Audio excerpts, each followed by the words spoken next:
Who's there? What's up, people? Where are ya? Be awesome today. Do we have lights? We don't have lights.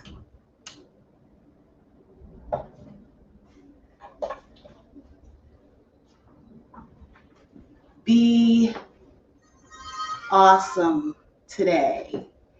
Where are you, beautiful people? Welcome. Welcome.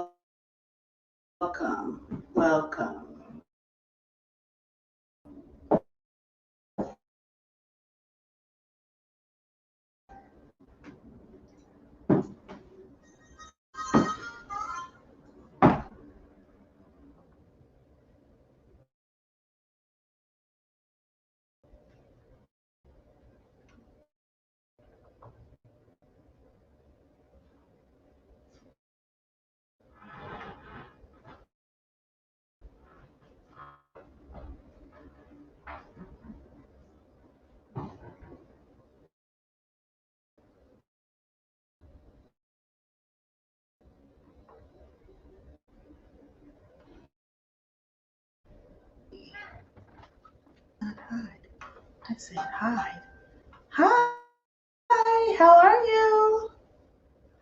Please type in the chat who's joining me today. And welcome.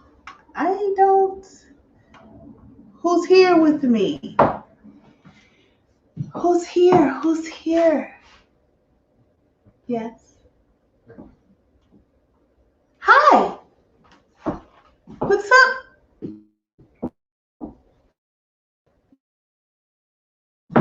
Beautiful people. I don't know if you're here. You got to tell me if you're here. You got to type in the chat so I can know if you're here and who you are. Welcome. Come on in. Come on in, people. Join me for the day. We have some hot topics to talk about here today.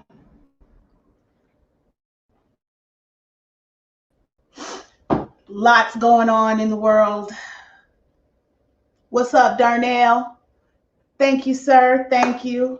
Hey, we didn't get a chance to talk about your recent enlightenment at Landmark, so I would love to find out a little bit about what that experience was like for you. Thank you. Thank you. What are you drinking on today? What are you sipping on? What are you sipping on? Let me know. What do you got going on as far as your drinky drink? Now, guys, keep in mind, I put in the chat the link for Drizzly. That is the company that delivers.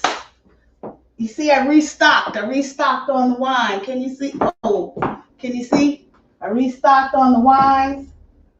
I got my favorite, the Juggernaut. Is that how you say that? Juggernaut. How do you say it? Hi, Ika Rosal. Is that Ika? Like Rael's Ika? I've never seen you on the show before, so please let me know what you're drinking on. The screen went off. We're having trouble streaming to Facebook. Currently has a bug that caused the issue for some users. Facebook is working to fix this for now. Please create a new broadcast or just remove this destination from the broadcast. Okay, let me see if I can remove this destination. But how do I know which destination it is? Darnell, you might be watching through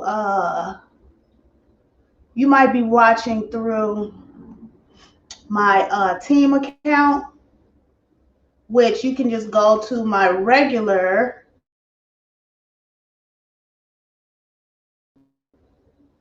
Facebook account. You should be able to check me out there.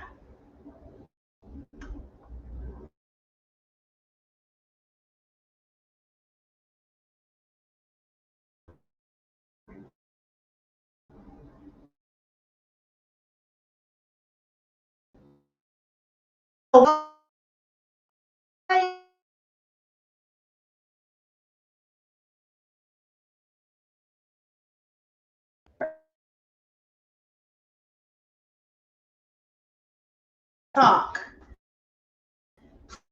Let me know what you're drinking on. Now, guys, as you know, this is my favorite right here.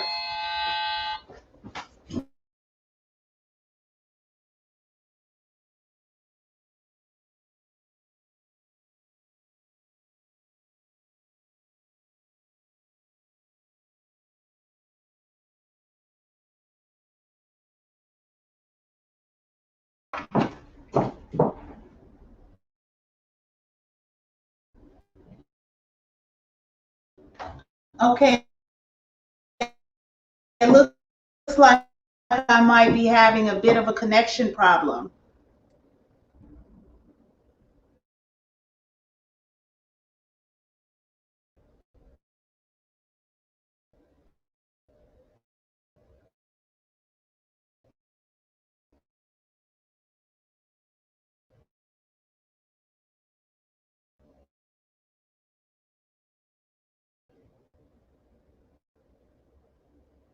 Oh, hey, I'm having.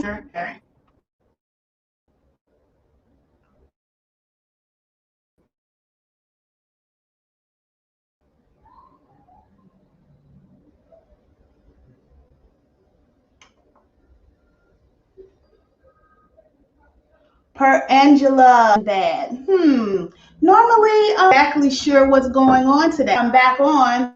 Let me know if that's any better. But thank you, Miss Per Angela Petty.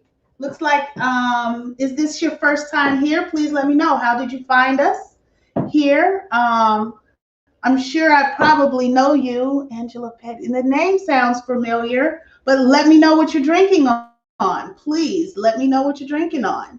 Darnell, what's your drink of choice? Ika, what do you guys got going on? We're going to let a few more people get on in here.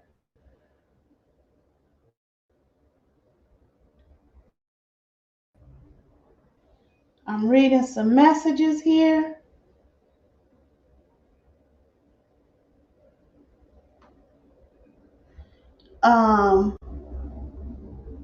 Hey guys, I don't know if you're there. Can you type in the chat? Hey Roger. Blinking in and out. Wait, seems steady now. Okay, maybe we have a decent connection now. I don't know, but we're down to quite a few people, so I don't know. Maybe people jumped off. It'll be a small, intimate crowd with just us. My name is Donnie J, your favorite community activist, speaker, real estate investor, and entrepreneur. That would be me, inspiring people to live footloose, fancy, and free at any age. That's the key. Remember, that's the key. So peeps, listen, how has life been just navigating through still everyday chaos of 2021? I want to know. Let me know what you got going on. Type in the chat. What's your mood today? How are you feeling today? Yesterday we had like 80-degree weather. Today it's back to winter time. This shit is sucking really, really bad.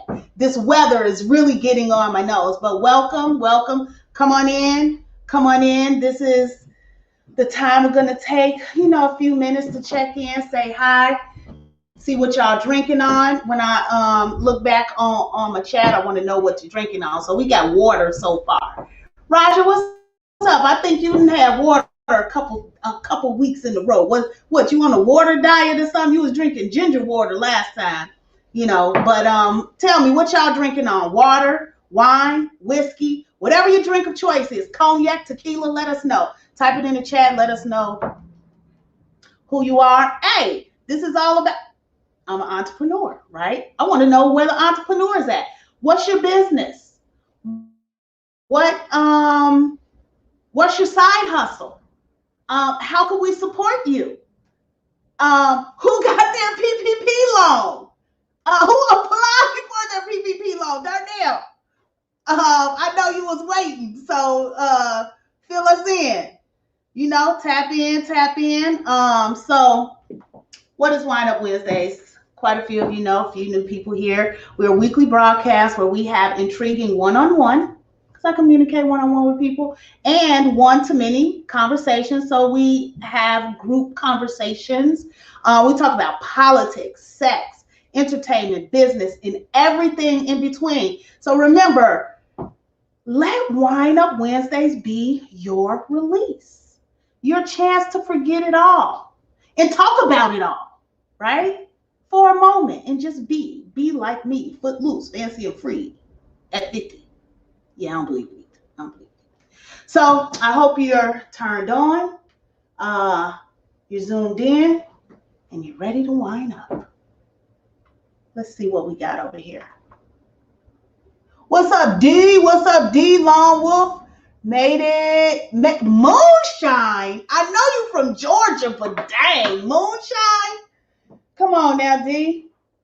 Okay, I guess that's like vodka. You're drinking on a mango martini. Okay.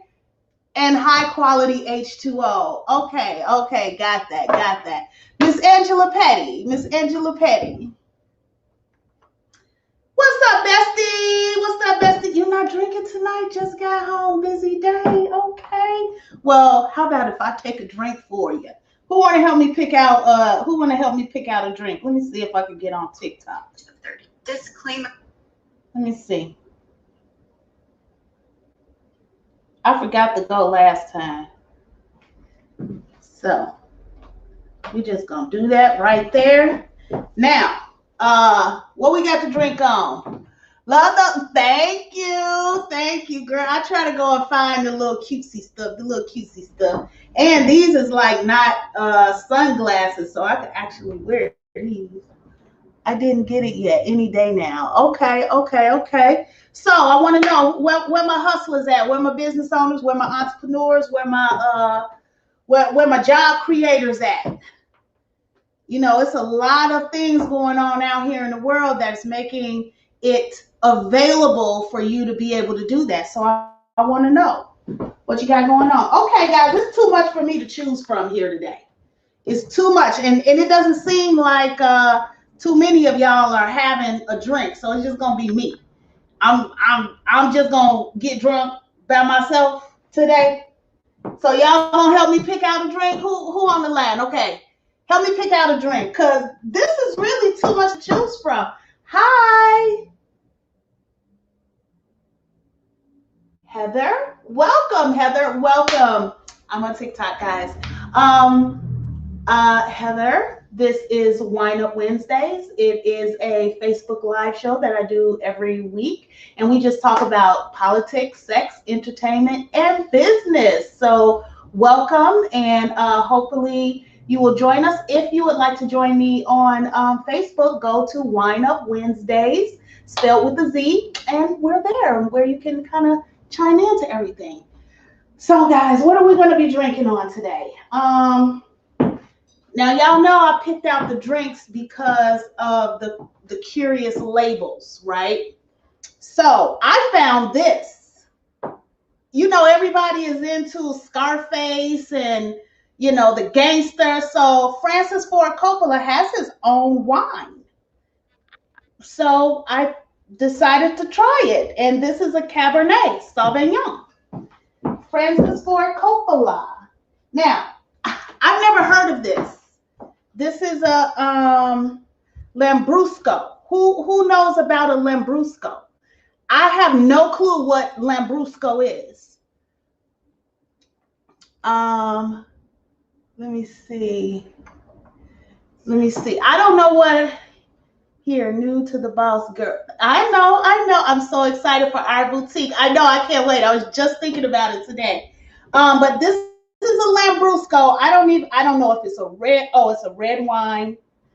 But who's ever had Lambrusco before? I don't know.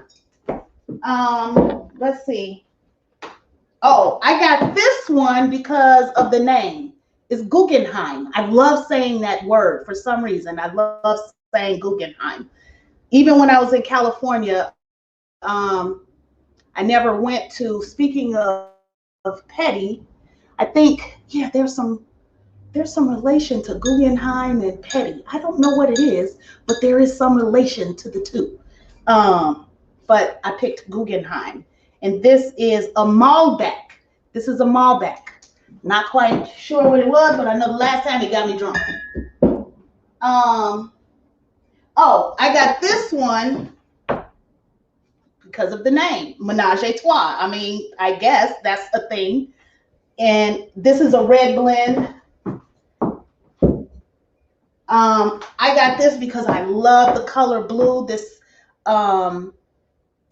bottle label is just so cool. I love it. This is Apothic Merlot. What's up, Spider? You ready to talk some more, Spider? But you gotta let me know what you're drinking on first, Spider. You gotta let me know what you're drinking on. Looking good tonight. Thank you, Roger. Thank you. Okay, guys. I don't know. I saved the Juggernaut for a special occasion. Only when I really want to get drunk, I drink the Snoop Dogg wine. These were the wines that was left over. So hey, somebody help me out. I'm a Libra. I can't make no decisions right off the bat. Come on. 1, 2. What am I drinking on tonight? Let's see. Open that pretty blue bottle. Okay, say no more, cousin. Say no more, bestie. That's what we're gonna do. Hi, my TikTok people. So we're going to go with the Apothic Merlot because it has a beautiful bottle. Now remember, I haven't been back on TikTok wine TikTok to find out more little tidbits, but I found this one out. Oh, this ain't gonna work. It ain't gonna work this time. Oh shoot. Oh wait, yes it is. It's gonna work. Bam! There we go. Man, I love you, TikTok. You put me up on some game, some serious game, TikTok. Okay. I got a whole gallon of water that I gotta drink for tomorrow. Roger. I'm watching the president address. Oh yeah, that's right. Okay, guys. Let me get something going here. What is he talking about, Darnell? What is he talking about?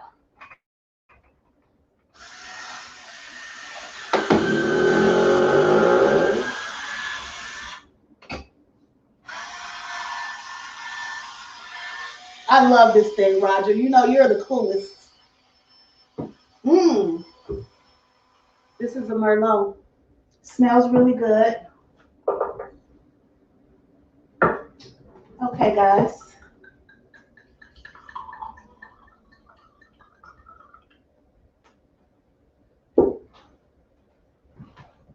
Cheers. Thank you all for joining me. I'll let you know what this Apothic Blue is like. What you say, bestie? Yes. Hey, you know what? Let me see if I can pull it on. What is he talking about? I forgot he was on today. Anything interesting? Oh, very good, Merlot. Talking about clean water. Okay. So he must have just got started. Infrastructure jobs. I know he's going to be talking about his infrastructure thingy, his $1 trillion for infrastructure, $1 trillion for family planning. From my understanding, this president within the first 100 days has proposed the biggest spending thus far. He's already at what, 6 trillion or something like that for just these last two little things. But Spider, where you at, Spider? Let me see. You ready to come out on you ready to come out today and talk to me? Because what I really wanted to talk about today, and it's just because it's not getting out of the news. He just started speaking. Okay. Yeah, I want to hear what he is going to have to say about, police reform. I know there's quite a few people online that was really down on Joe and Kamala in relation to what is it that they're going to do specifically for the Black community. Because we're the ones that got him elected. And with the Asian hate stuff that was going on, like he put out legislation. This is some of the gripe to some of my Black friends or whatever that were down on Joe Biden and Harris. And they were saying that they're not going to do much. They're just as racist or whatever the case may be. So, I was not completely enamored with Joe Biden and Harris. I just wanted to make sure that Trump didn't win. So that was accomplished. Now we have to figure out, what is Joe Biden and Kamala Harris's real motives. Like, I know my bestie, Tara, was kind of down on Harris because of some things that she did in Orlando with her being a district attorney or attorney general or something like that. So I was a little concerned when all of these police killings keep coming week after week after week. Then this Asian hate stuff come, and then bam, legislation. So I'm like, okay, I know my peeps got a whole bunch of stuff to say about that. So I wanted to know what you guys feel about that. And for me, it kind of reverts back to the use of the N-word. How, you say? Well, a couple of weeks ago, I got banned from Facebook. I used the F word in terms of the LGBT community, and I was banned instantaneously. They said it was hate speech. They said it was derogatory towards a particular group. But we can post the N-word all day, every day, and it's not flagged or anything. And I believe it's because we as Black people don't flag ourselves. Like, it's acceptable to us, so it's acceptable to everybody else. But yet we want to cry about, being treated less than in society. And I just don't think you can have it both ways. You can't think of yourself as something the consensus is scum of the earth and try to make that a good thing, and then expect people outside of your circle to understand why you're calling yourself scum of the earth. So I wanted to find out a little bit about what you guys are thinking in terms of that, in terms of Joe Biden seemingly not doing something in particular for Black people outside of talking about police reform. Like, is that all we get? Is like, because we're all criminals or something, so we gotta, so I'm curious. What do you think about that, guys? Let me see, what do you say, Donnell? COVID-19 economy, another stimulus pack. What? Another stimulus? Look, I'm telling y'all, reparations is flowing. If y'all ain't getting y'all PPP, you're crazy. Okay? You're crazy. Still am? What you still am? Oh, you still are down on Harris. Okay, please talk to me. Elaborate. Elaborate a little bit, please, Tara. Hey, Eric, how are you? How are you? There are white N-worders. Yeah, but they don't think so.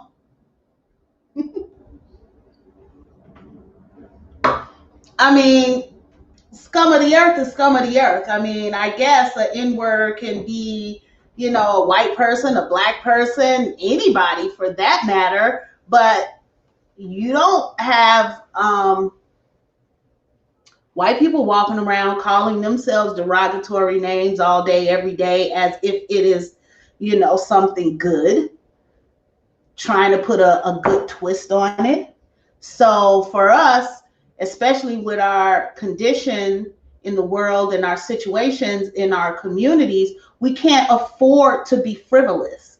And I think that is a part of, the argument. Like, well, everybody else do it too, and everybody else could be an N-word or two, but their plots in life, their situations, um, collectively as a race is not going to hell in a handbasket. They're not at the bottom of the totem pole. So we can't afford to have these little small, what you think small things affect us. We have to be like everything matters. Like everything matters in the situations that we're in and in our communities. Everything matters. I don't look at myself as one, so that's on y'all who do. Eric, so you never use the N-word when you with your boys, chilling, kicking it, just shooting the breeze, you never use it?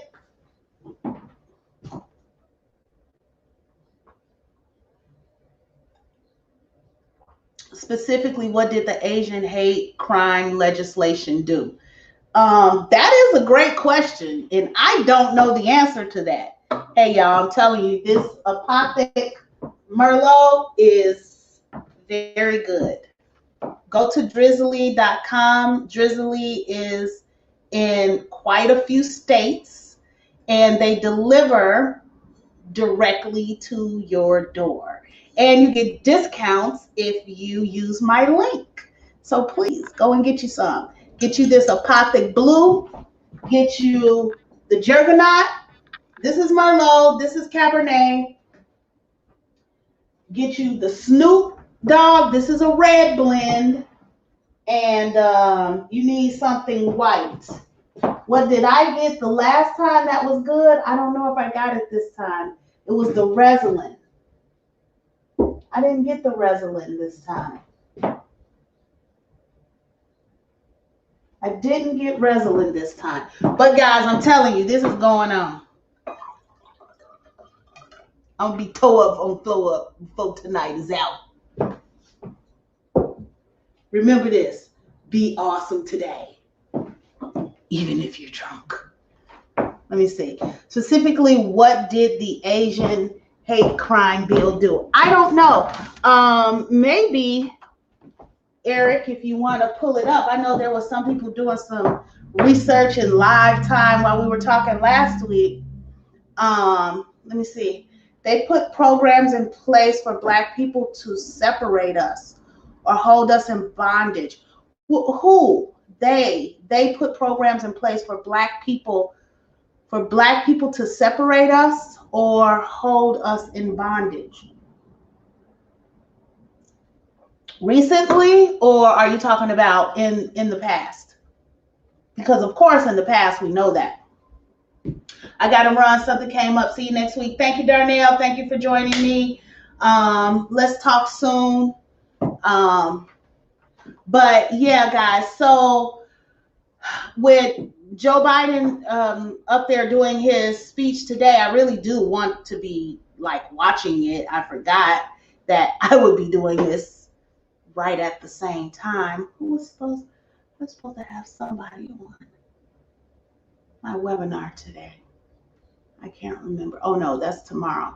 I have two people going to find out about my real estate education company tomorrow, not tonight. Wonderful. But anyway, so Joe Biden is on there talking tonight, and I want to know, like, Tara, please, how have they done thus far? I know you were real down on them. What kind of grade would you give them now? And be real, right? Like, don't be biased. Like, take things into consideration. And I'm curious what you think, how they're doing now. Asian hate, 1 year, they get a presidential executive order to outlaw any type of negativity thrown the Asian way, including transgenders getting executive order today also. So yeah, this is where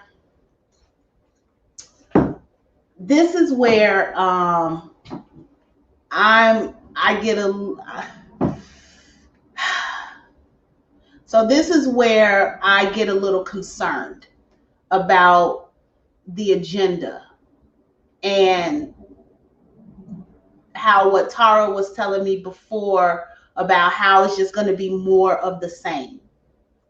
And how because I have some people that call him Jim Crow Joe Biden, right? And I'm like, seriously, like, come on, what good is that going to do? Oh my God.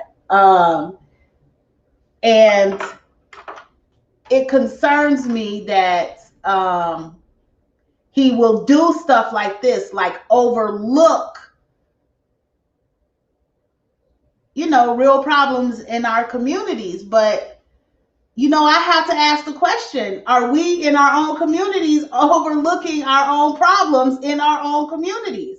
And how do we expect people to put us and make us a priority when we don't even make us a priority? And I'm just saying we because I don't want to be judgmental, but I don't feel like it's we. I feel like I am not in that group that actually uses the N-word or actually, like willy-nilly. I might use it to make a point, but it's not a part of my vocabulary. So I don't know. Let's see. What'd you say, Eric? I'm not saying people I know don't use it. I surround myself only by individuals who are doing positive things, lawyers, doctors, engineers, programmers, and etc. The N-word is not an issue in my circle. Okay, well, that's a great thing. That's a great thing. And actually, it gives me hope. And if I can be honest, Eric, when I'm talking about people that willy-nilly throw the N-word around and sag their pants and, have this what I consider low-level thinking, just wanting to get by, just wanting to do just enough, not having, high expectations or high standards for their children. You're not one of the people that come to mind when I'm having that conversation. Like a lot of you guys that's on here, I never want you to think that I'm lumping you into that category, but I do know that Black men, they stick together. And just in my experience, when you have a productive person, member of society that is a contribution, but you may have family members or you may have friends that are not so productive, constructive members of the contributing to the community, that you don't want to feel like you're better than them. You don't want to judge them, so you don't hold them accountable to the cheating, to the smoking of the weed all day, every day, to the sagging of the pants, to the the low standard of expectation for their children in school. And I believe that that is a problem and an issue. So Eric, I hear you saying that you're not one of those people. But as a man, as a Black man whose community is literally going to hell in a handbasket, what is it that you could do to, influence more men in our community, boys in our community, to be upstanding citizens? Because you guys are the head, you're the kings. We look to you for leadership. But if there's so many people out there, or Black men out there that seemingly are not progressing, what is it that we have to look to as women, as children, as society in general, all races, not just Black people? You guys are in the spotlight right now.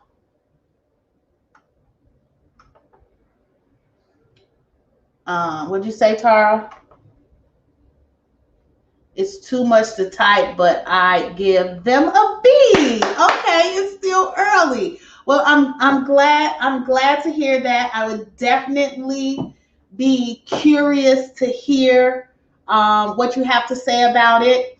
I've kind of gotten away from looking at the contract for Black America, the one that Ice Cube did.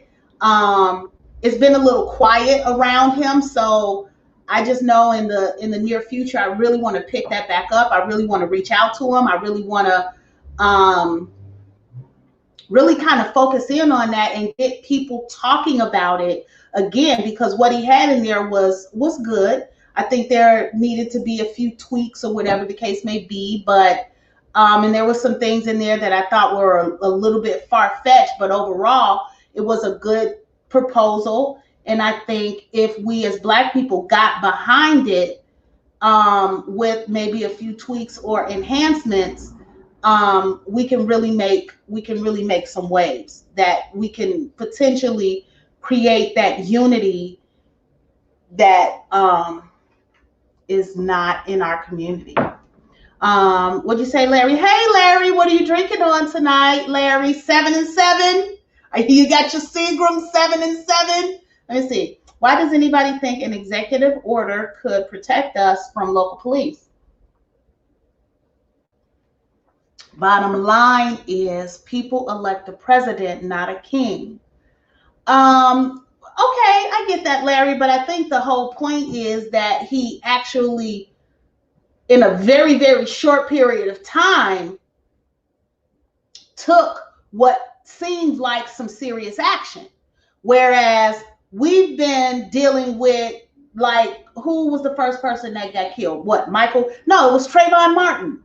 It was Trayvon Martin, and then the Jordan guy, the Jordan kid, and then just person after person after person. The football person that was in a car accident and was looking, for help and got killed, and then Mike Brown, then Eric Gardner, then the guy that got shot in Walmart, then Philando Castile, then just so many people, and yet and still there has not been a particular specific legislation for hate crime. I don't know. Is it because there's already laws on the books for that in reference to us as Black people? I don't know. I don't know. What'd you say, Roger? Black people, we have to march to get them to just talk.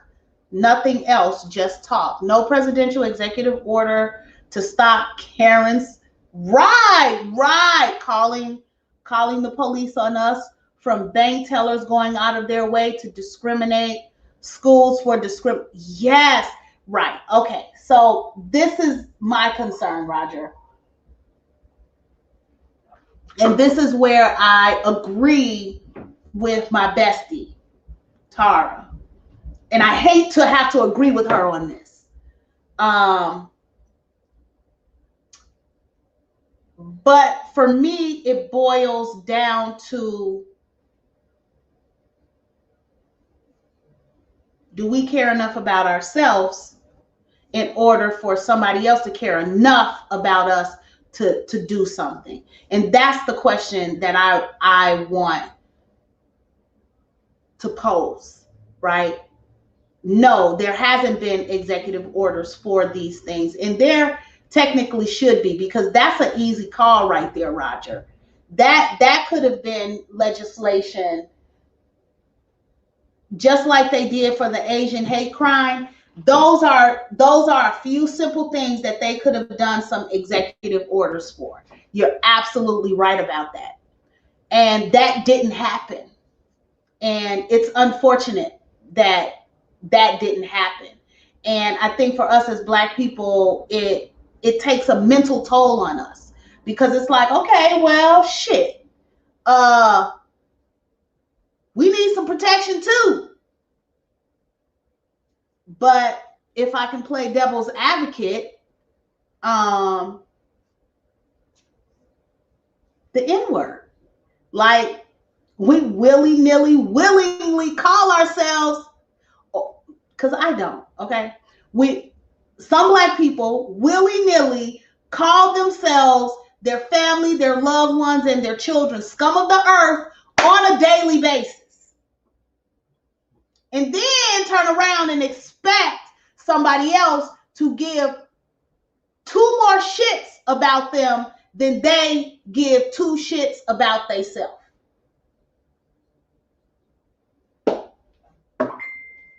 So, hi, TikTok people. I forgot about you.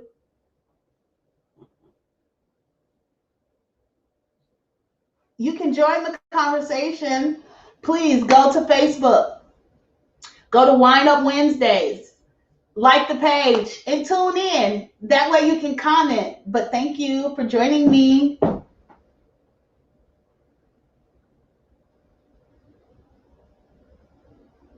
So, guys, this is my TikTok peeps on there.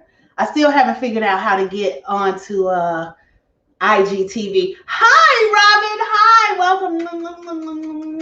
Hope your dad is doing good and recovering well. What do you say? Do you think the police were wrong for shooting the 16-year-old girl who was trying to stab others with that? Yes. I mean, if we're going to stay consistent with our message, what did he do? He initially pulled out a gun as opposed to, what is that? He initially pulled out a gun. Oh, he initially pulled out a gun as opposed to pulling out the taser. It was a knife.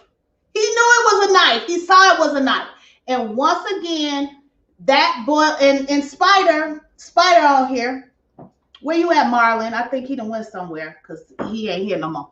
But me and Marlon had some debate about how the girl was, should have been shot, and what was the police supposed to do. But if you really look at it, like, his initial reaction was to just pull out a gun. He failed as a policeman, because that's not supposed to be their first order at hand. They're supposed to be trained in the way that they de-escalate. They're supposed to use deadly force as a last resort. But for Black people, they use deadly force as a first resort. So regardless to how big the girl was, regardless to the situation at hand, he, as a policeman, was not in danger. But his initial response was to pull out his gun. And for me, it boils down to, they see us as N-worders, right? That's all they do. That's how they see us. Inhumane. Like, it's inbred, right? Like, it's a part of their DNA, especially for those that become policemen. I honestly believe that there's a white code.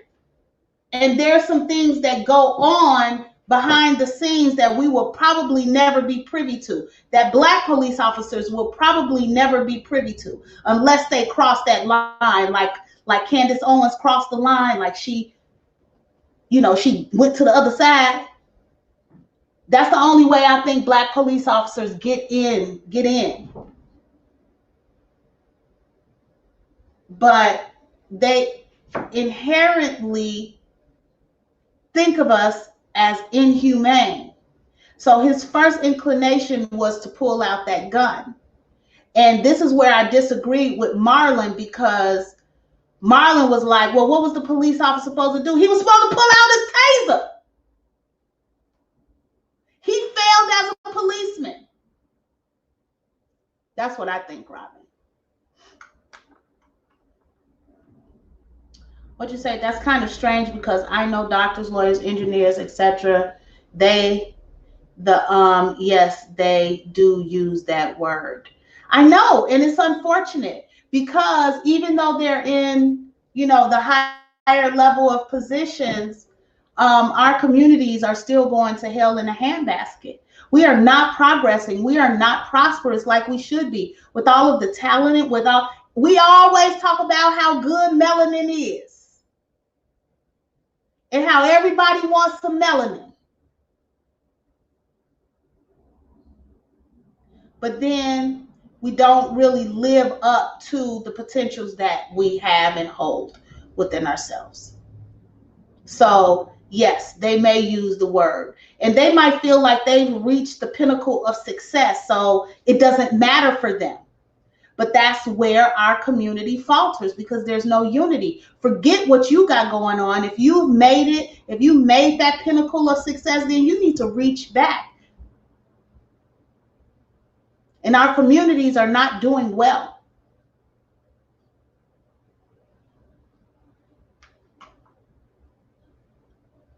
The crazy thing, what'd you say, Larry?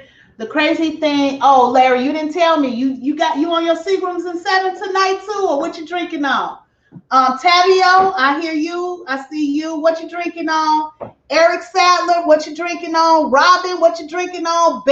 Better Living, what you drinking on? Henry, what you drinking on? I need to know what you're drinking on. Y'all not gonna have me sitting up here getting drunk all by myself, okay? Because this is a good bottle of wine. Now, Larry, what'd you say? The crazy thing is Republicans are saying that Kamala Harris is actually running the country on the down low, because Biden is a senile figurehead.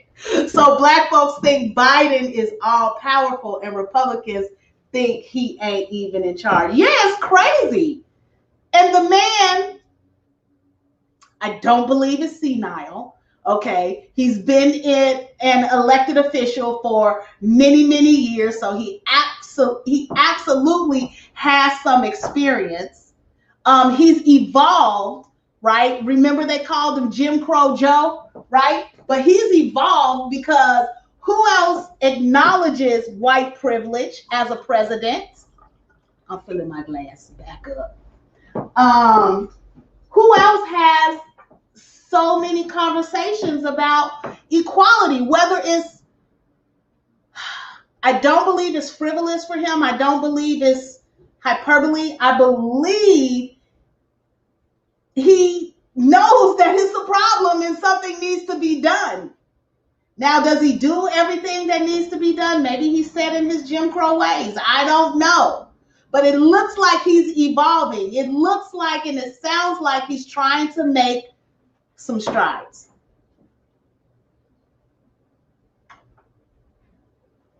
And I know people who work in housekeeping, cashier, etc., and they do not use the N-word, so it has nothing to do with what kind of job you hold. No, it doesn't. It has everything to do with the mindset that you have.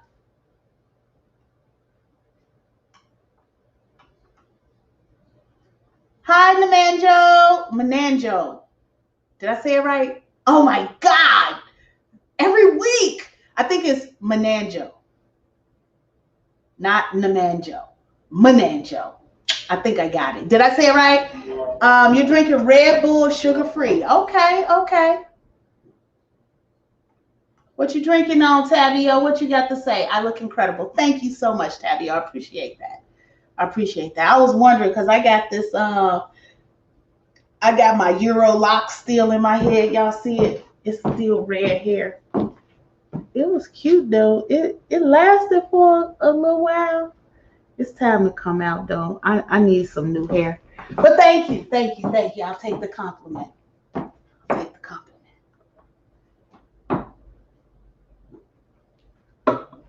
Think they could have ran up on her and grabbed her. You get trained in the military, and I'm not guessing in the police department trained the same. There's many of these people that have been in.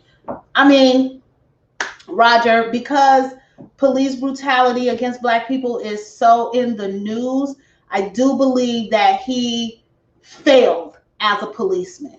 She was a teenager, even though she was like an Amazon woman. She was big, that's for sure. But still, she had a knife and he was not in danger. He decided to reach for his gun instead of a taser. A taser could have prevented her from stabbing that woman, even if you consider that she was full of adrenaline. I mean, people have died from being tased. Too much. There was more than one policeman out there. If he had tased her, it would have jolted her into something else. So the girl's life or the woman's life could have been saved. Is there anyone, Spider, where you at?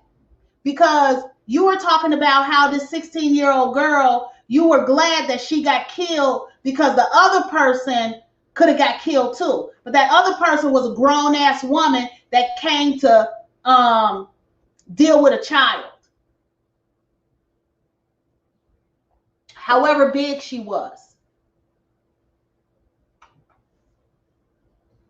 Biden didn't pass the Asian bill. Congress did. Okay, thank you for clearing that up. Congress refused to pass the anti-lynching bill, which was blocked by Republicans. Okay, thank you for clearing that up. All Biden would have to do is jail or put to death the Republicans that are frustrating the legislation we as Black folks want. I don't know how he would do that, but that's good to know. Tara, are you aware of that?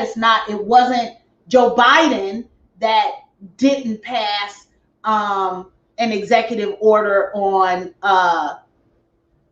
Black issues. It was Congress that passed that bill, and I guess he signed it.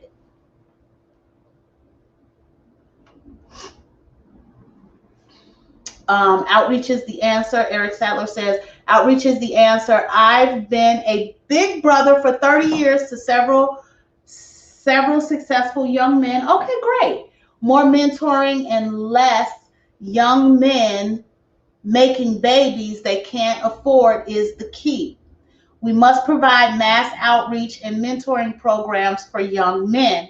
Solve the Black man poverty and incarceration problem, and America's problems diminish significantly. Funny you say that, Eric, because I don't know if you remember a couple of weeks ago, I invited you to one of my leadership programs, Landmark. And in that program, in that curriculum, there's this course called the Self-Expression in Leadership course. And it really is a program that helps you get outside of yourself. Like, you know that you have more potential, but you're like, wait, I got to do this first. Wait, I got to do that first. Well, the Self-Expression in Leadership program allows you to say, no, you don't have to wait. You can accomplish these things that you want to contribute to the world right now. And out of that, I did take that course, and out of that program, I created a foundation called Men in Suits. And it was all about young Black men. And the reason why I did that is because I am the type of person that young Black men are attracted to. So I feel like if I can get their attention, then maybe I can have a conversation with them that can help to change the trajectory of their life, because I have the juice.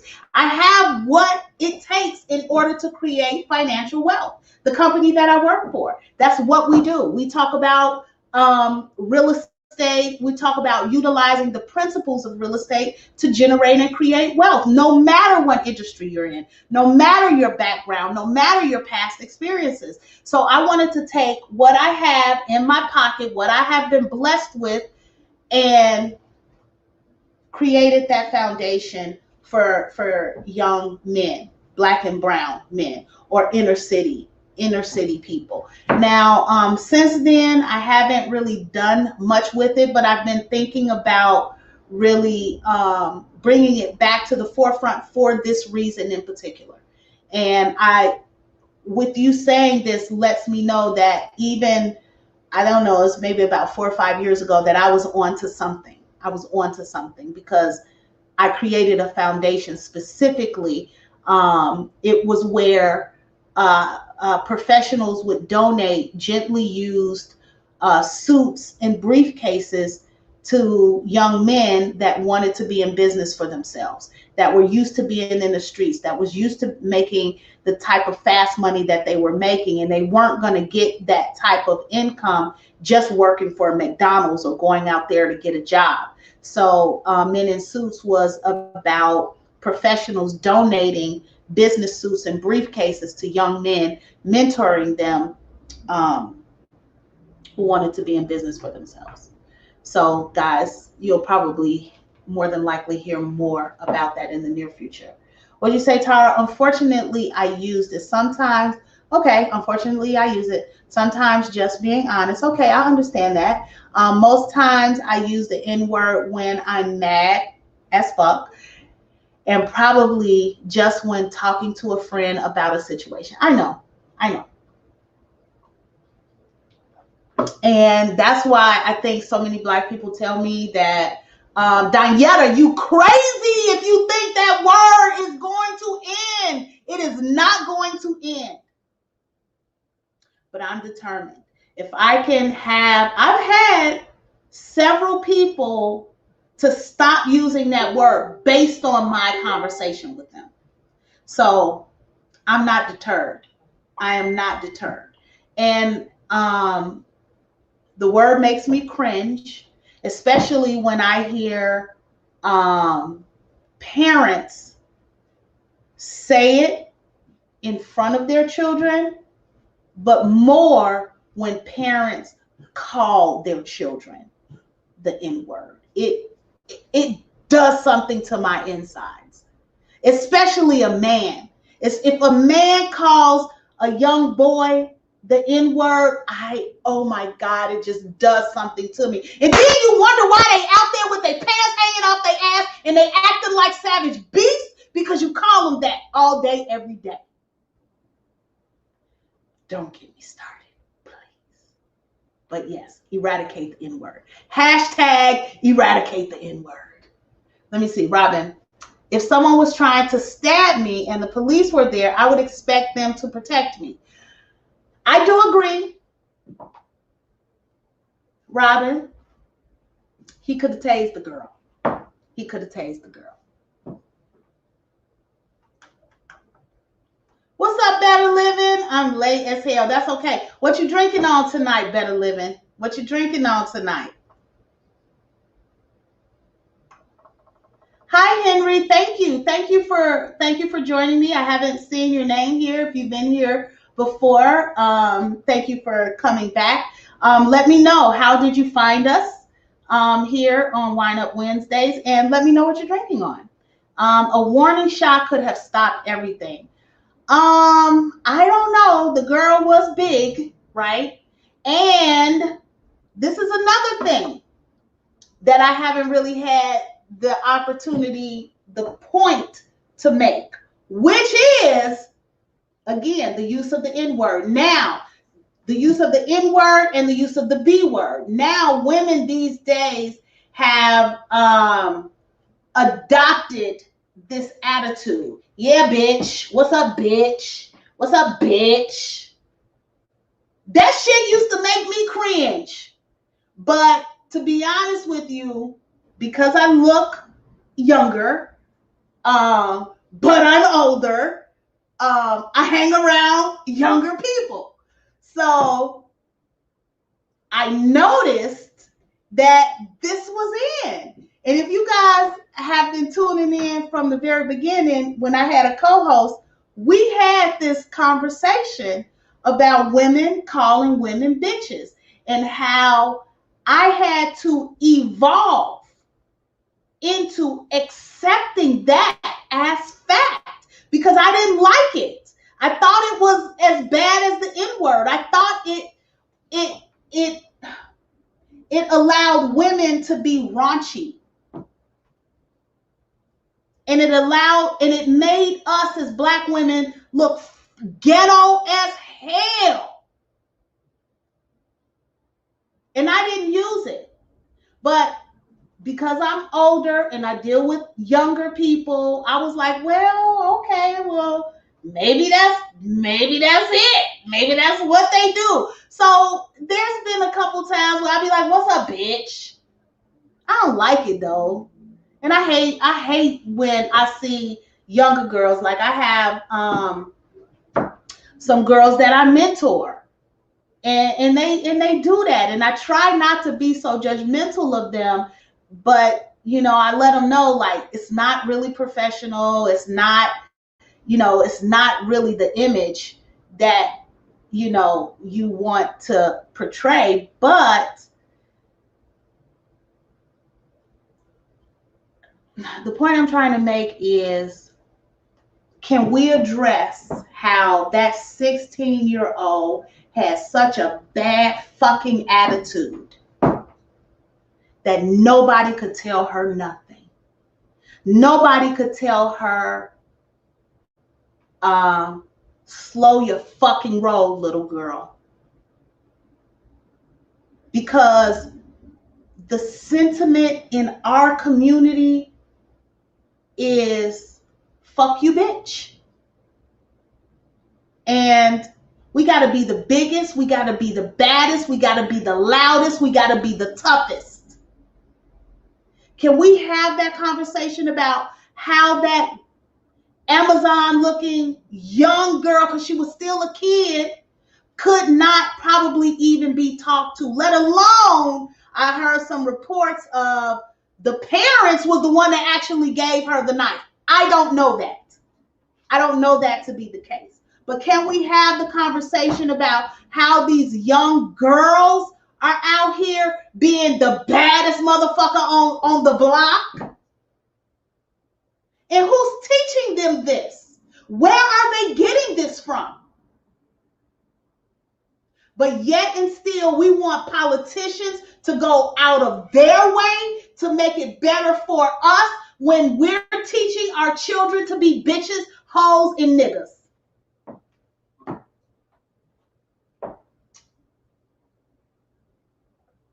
Yep. It's a hard conversation. And we have to take responsibility for the plight of the situation that we find ourselves in our own community. Now, because I deal with a lot of white people and I date white people as well, I get pegged as, oh, you're a sellout. But I got the white folks over here telling me I'm racist, and I got the Black folks over here telling me I'm caught in the middle. I can't freaking win for losing. And my whole point is to eradicate racism. Guys, we got to step it up as Black people. We have to stop using the N-word. We have to stop having such low standards that we accept anything so we can grow, thrive, and prosper. We have to start businesses. We have to own real estate because, what is it? A piece of the pie? The American pie? Apple pie? You know, it's all anomalies. I think that's what I'm trying to say. Parables. It's all parables. Like a piece of the pie, that's real estate. American Pie. That's the American dream. And guess what? If you're not owning real estate, you're living the nightmare. And that's what happens in our communities. If we're not running businesses, if we're not owning real estate, we're being played. But I can't have that conversation with everybody. They think I'm crazy. My whole family, damn near my whole family, be like, oh, here come Too Sweet. Here she come talking that stuff. She always want to do some business. She always want to talk. Can you just be an auntie? No, the fuck, I can't just be an auntie. Because you're out here fucking following in the footsteps of low-level ass shit that's going on in the world. No, can we talk about what business you want to start? I got about $500 to help you start your business. Okay, yeah, I'm going off on a tangent. Let me see what else we got to say. What'd you say, Roger? Oh, so Henry, a warning shot could have stopped everything. I don't think Henry, a warning shot would have stopped anything. But I do believe if she had got tased, that would have stopped her. And the reason why I don't think a warning shot would have stopped everything is because of the point that I was just trying to make, that black girls out here are so like bad and tough. She wasn't gonna stop with just no warning shot. She needed something, but she didn't have to die.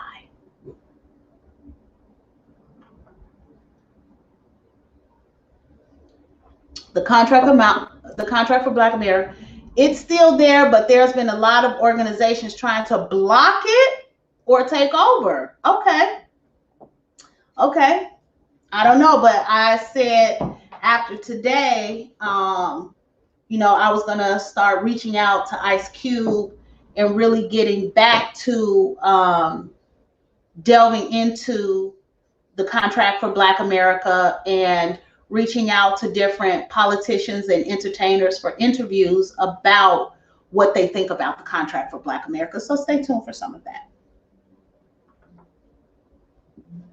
I'm conflicted on the 16-year-old situation. I have a few Black friends, 2 are Inglewood PD and 1 LAPD, and damn, that was a fucked up situation all around, but they are trained to stop the deadly threat until it's no longer a threat. Yeah. She definitely had some adrenaline flowing. This is why I was saying to Henry that I don't think a warning shot would have stopped her, because her adrenaline was too excitable. But I do believe a taser would have stopped her. And I do believe that because we're thought of as inhumane, that his first inclination was to get the gun, and it was not to get the taser. He's a police officer. He's supposed to use deadly force as a last resort.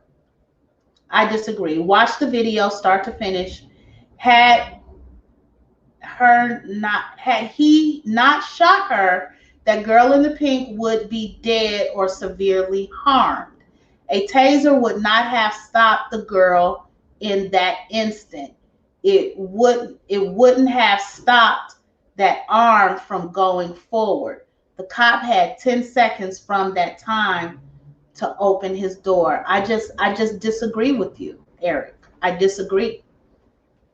I disagree. Like, when you get jolted by some electricity or a taser, you're gonna jump. So even if she was doing this, she would have got tased and would have been, ah! Ah! Ah! Not this way, ah! That way. So I don't know. And on top of it, the lady in pink, it wasn't a girl. It was a lady. It was a woman. It was a grown-ass woman that came to cause trouble for a teenager.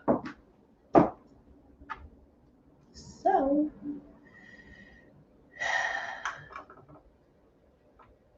to me, it just kind of reverts back to a policeman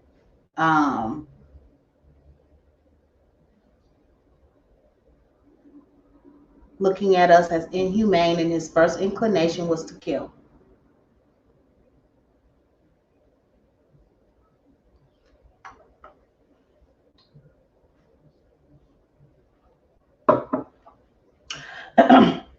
She was about to stab the lady at her dog. The other lady was black. It's a bunch of other stuff behind that story. It is all sad. What's up, May May? Hey, May May. Hi, Jamil. Okay, Miss May May, what you drinking on? Okay, you know the drill. Hey, y'all, I got it. Hey, Jamal, you see this? You're supposed to be helping me get rid of this. Okay, we need to work on this. Okay, before I go under the knife. Okay, because I ain't got time. I need to get rid of it. Jamal, what you drinking on, Jamal? What you drinking on? Biden is one step short of a Happy Meal, but okay, straight. Okay, I guess. Hello, Miss Tijuana. Miss Tijuana, thank you. Thank you for joining me today. Thank you. Miss Tijuana, she does great glitter gifts, like all kinds of really, really cute stuff. Please post your link so we can support your business, Miss Tijuana. Robin said, when I had my phone snatched on the CTA, several people told me I should get a gun so I could have shot him. So black folks were cool with that unless I was white. Okay. The thought of a white person shooting an unarmed black teen over a phone would spark protest and outrage. I don't know, Robin. Let's just be real. I don't know if it's just a white person in general. I think it's just the fact that it's the police. Now, if it was just a white person in general who had a legal gun and somebody robbed him and he shot him, I mean, who can get mad at that? But it's the fact that a policeman who is supposed to be there to serve and protect you that kills you on sight because of their prejudice. That's the difference.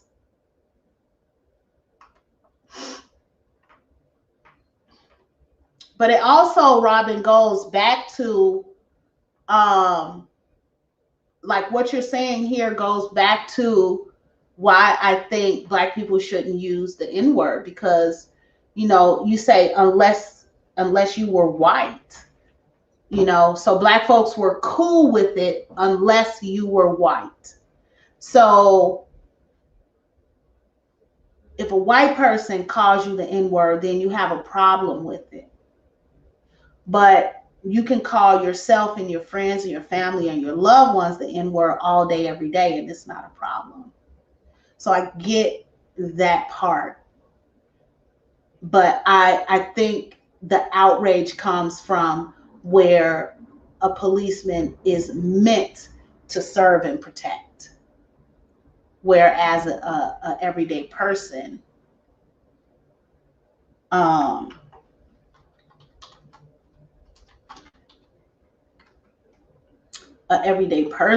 is, you know, you have to take that into consideration.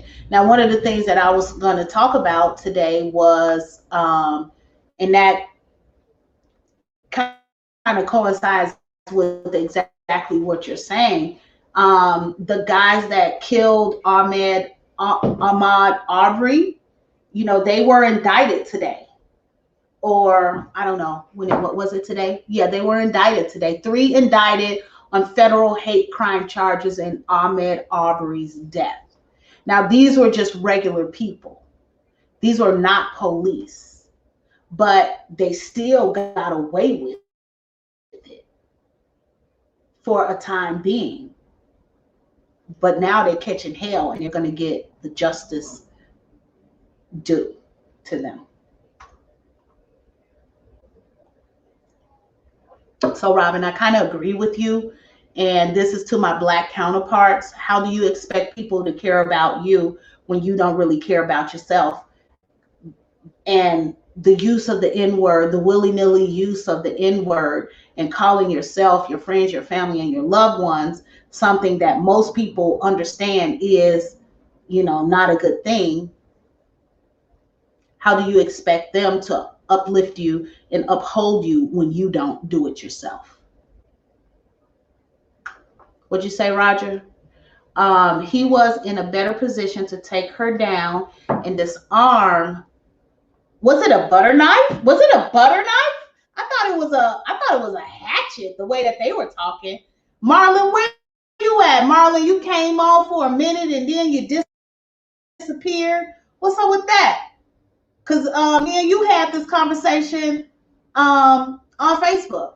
So are you telling me, Roger, that what she had was a butter knife? I don't believe that, Roger. Please, when you respond to this, say she had a butter knife or no, she had a real knife. We were trained to disarm in close quarter combat, so I know a police officer has the same training. Right, that's what I was saying, Robin and Tara. Like, the police failed. She was not a threat to him. A taser should have been used in order to stop her, even if she was filled with adrenaline.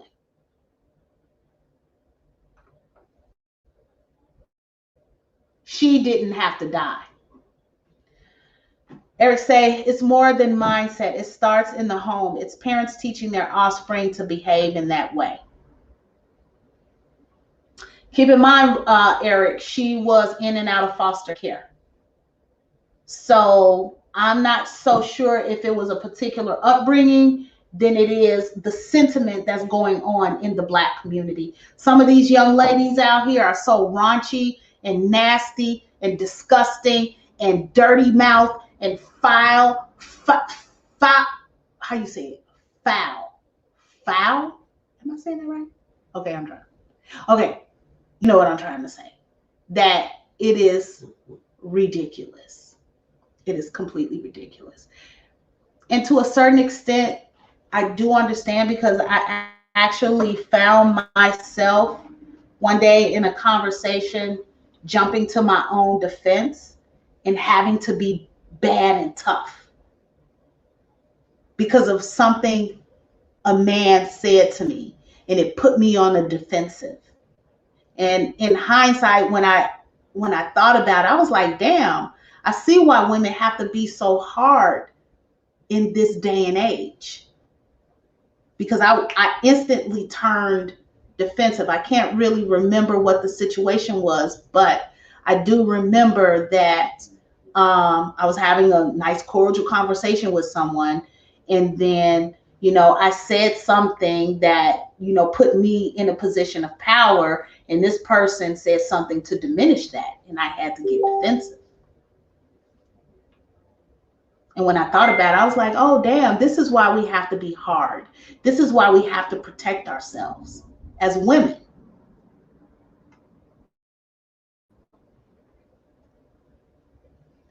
People misjudge the power of what a knife can do quickly and with all that adrenaline. Yeah, when someone died, they failed. But the pump lady and the pump lady and the pimp was saved, okay? But the child to buy. Not good, not good.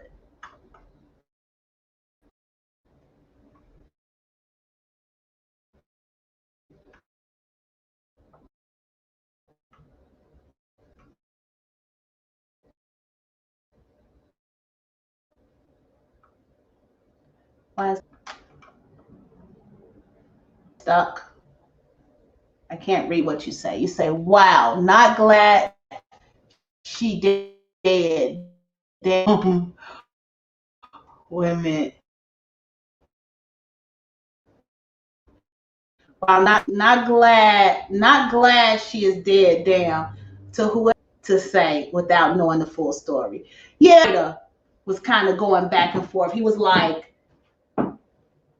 if she didn't get killed, the other girl would have got killed. So, I don't know, but he's not here to talk about whatever it was he said. He chickened out on me today. Marlon, you chickened out on me. Where are you, Marlon? Warning shots. Guns have stuff. What'd you say, Henry? Warning shots. Guns have stopping power, even when not aimed at anyone. People hear gunshots and go ducking for cover. I agree, but I mean, even in the midst of a couple of seconds and the adrenaline flowing, there was more police out there. One could have tased her. One could have fired a warning shot in the air. I don't think the child had to die. And I think the police failed. Yes, I'm aware he didn't create the bill, but he agreed and signed it just as guilty for the Asian hate bill. Okay, gotcha. Well, devil's advocate. Y'all, I gotta take this out. It's killing me. Devil's advocate.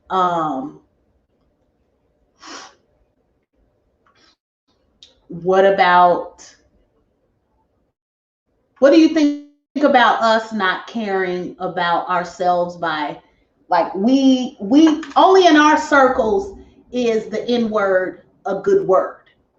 So, like, would you try to help someone that constantly sabotage themselves? Would you do that?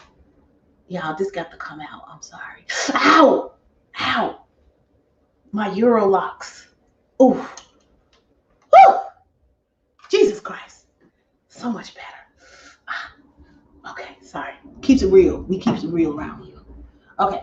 President Joe Biden signed executive order on Tuesday, January 26, 2021. The executive order was for the Asian community hate crime stemming from the COVID-19 pandemic. Yeah, I think he got some explaining to do. I think he got some explaining to do. But that's supposedly what he's supposed to be doing tonight. So any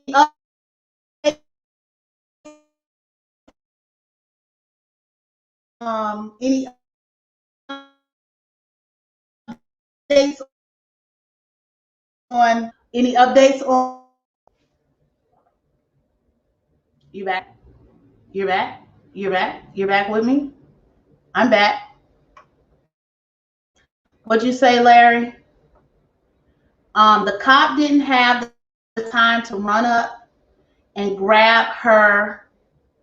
Everything happened within seconds of the cop leaving the squad, but the grown-ass man that was kicking one of the girls could have grabbed the girl the second they saw her come outside with a knife. Let this thing get violent and only stood around and watched. I agree. I totally agree. And this is what I'm talking about, Larry. Like, can we have the conversation about how this young girl was able to get from inside the house with a knife to the outside of the house? And it has a lot to do with what she's taught, her environment, and the sentiment of dealing with things. Like, who taught her that this was okay, that this type of reaction is okay? And this is what goes on in our communities. I see it. Like, I'm in the community. I've even had some altercations. Like, when I hang around my white folks, I ain't never had to fight nothing. When I came back to the hood, because I moved out the hood because I didn't want to be around black folks, to be honest with you. Okay? But I had to come back to the hood because I was listening to too much country music. Yes, I was. And I wanted to get back in touch with my roots. And when I got back in touch with my roots, I had more fights in maybe a year or two than I had in my whole entire freaking life. because I'm hanging around black folks, young girls that think they bad. But I'm the wrong motherfucker to fuck with. Because even though I know how to turn on the class,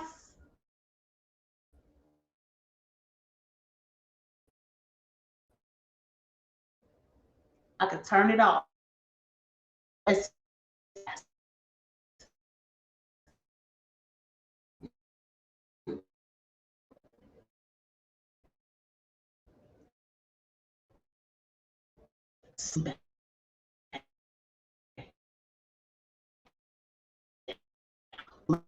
My ass.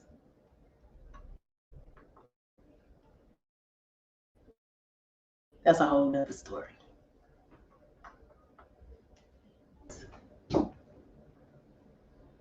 Zamian, where you at? Yes, I agree. If that had been a white woman out there, he would have found time to run up on her. I agree with you, Roger. I agree. Larry, you got that? That was my point, was that they just think so little of us as human beings that his first inclination was to pull out the gun. And y'all seen some of the videos of white people taking guns from the police, taking their cars, and they don't die. I mean, come on.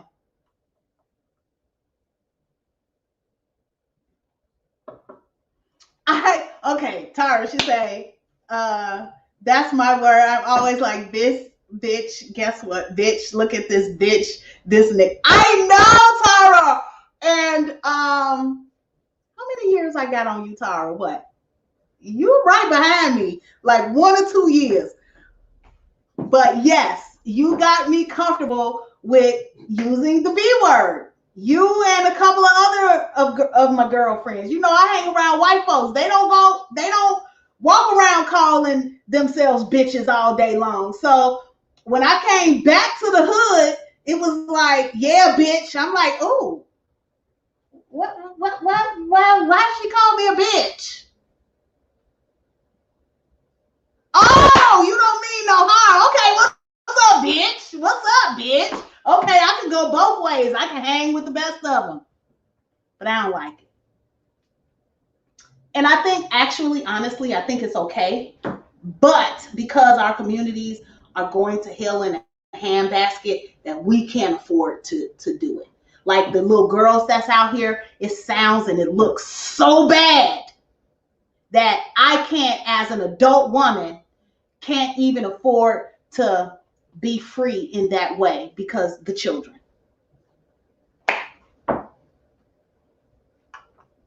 And I don't even have kids. What you say, Eric? You should not accept a counterpart calling another a bitch and tell a brother don't call each other in words. It's the same. Female dog equal bitch unless that too has changed. I agree, and I just addressed that. I just addressed it.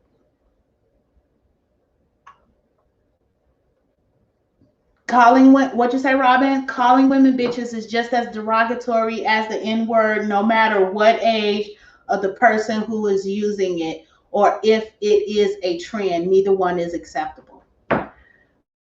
I agree. I agree.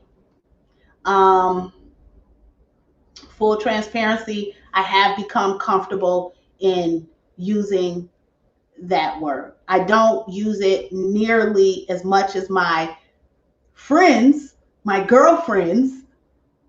I will never initiate, what's up, bitch? I won't initiate it. But if they say it to me, I'll be like, I might say it back or something. Yes. It's not the N word to me, but because our community is in the situation that it's in, I do believe that it is just as destructive. No, I don't. I don't think it is just as destructive. I think it is destructive. I don't think it is as destructive as the N-word. Best friend, please start dating black. LOL. Our black is beautiful.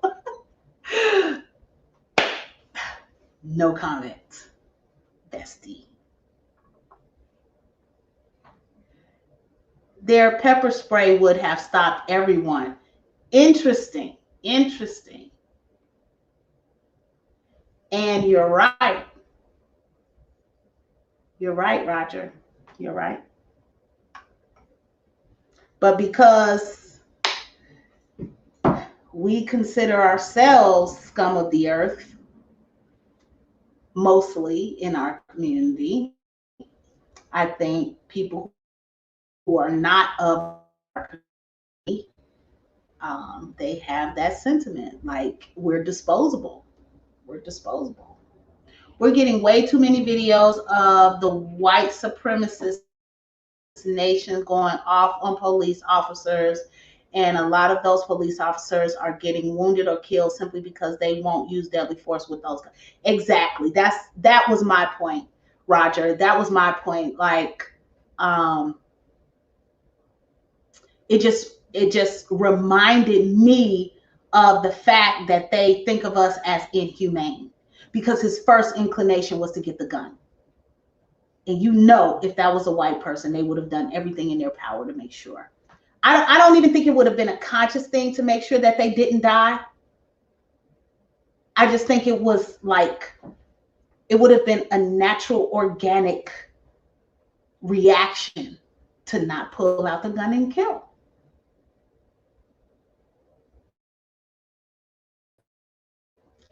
Believe that because we think of ourselves as the N word, that when we devalue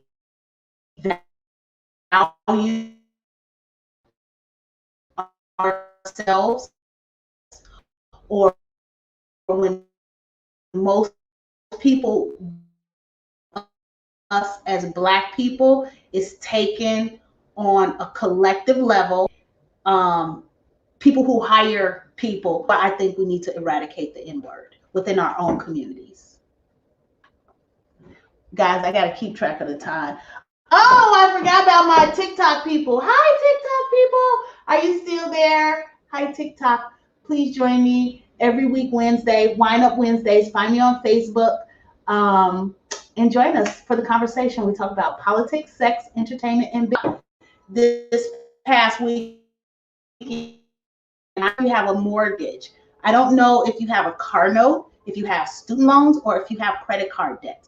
But the workshop that we had this past weekend was all about expediting the reduction of your amortized debt, where you can pay off a 30-year mortgage in 7 to 10 years. Robin, as a matter of fact, I did not send you the link to this workshop, but I do have a recording of it. Please request a recording for me, because I do know that you still have a mortgage, and it is a very viable opportunity if you learn how to use these strategies on how to pay that mortgage off early with less interest.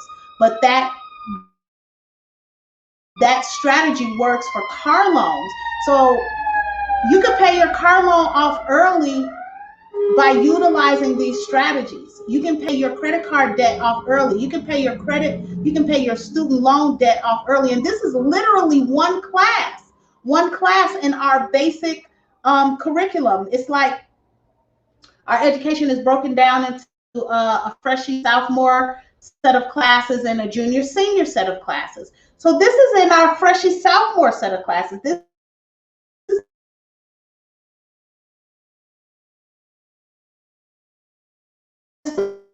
basic requirements that you need, like the prerequisites to the real wealth. I don't know who you think I am or what you think I have. I'm telling you, I got the juice. $12,000 in tax deductions for employing kids, your own kids, if you have grandchildren, or if you have nieces and nephews. So some of you on here that got some grandkids, but you got some tax issues, you need to learn how to mitigate your tax problems by employing your grandchildren. You buy stuff for them anyway. Why not filter that stuff through them as they're working for you because you got to have a business. And if you have a business, guess what? They can work for you. They can be your social media people. They can do all kinds of things that you can pay them for. Like you're going to buy them some Jordans, let them work for it. Please, guys, get with me. Okay, so this workshop, it was last weekend. So the recording is going to last for maybe the next 3 weeks. Okay, so I have access to this, and all you have to do is watch it and get some things in your head that is going to help you to create generational wealth. That is the whole purpose of me doing this, is to help create generational wealth and to talk about how politics affect us and to talk about business and some of the things that we can do that we may or may not necessarily know to do that will help us create that generational wealth. Let's teach the children. Anyway, there's a whole nother subject. Y'all want a copy of the workshop? Put in the chat workshop, and I'll send you a copy of the workshop. I have no clue what time it is. Okay, it's 9:30, guys, and we're about to do Tipsy Talk. Robin, are you here? You're ready to do Tipsy Talk? Even though we got quite a few more comments, I'm gonna try to get through the comments, and then we're gonna go to Tipsy Talk because I want somebody to win. Now I'm stocked back up on the wine. These are all filled. This is all new wines here, and some of these can be gifts. Some of these are going to be gifts for those of you that win the mystery gift prize. All of these down here. Do you see this? Can you see them? I don't know if that thing is in the way, but it's a bunch of them. Let me see what you say. Those cops were not trying to get close enough to that crazy girl with a knife to tase her or pepper spray her. They just wanted to stop her. Right, because she was black. They just wanted to kill her off. Plain and simple. Especially when you watch some of these other videos of these white people that take the gun and take the taser and jump into the driver's seat of the police car. Don't give me that bullshit that they killed that girl. She was a child and she lost her life because of a dumbass policeman who don't think that black people are worth anything because his first inclination was to pull out that gun.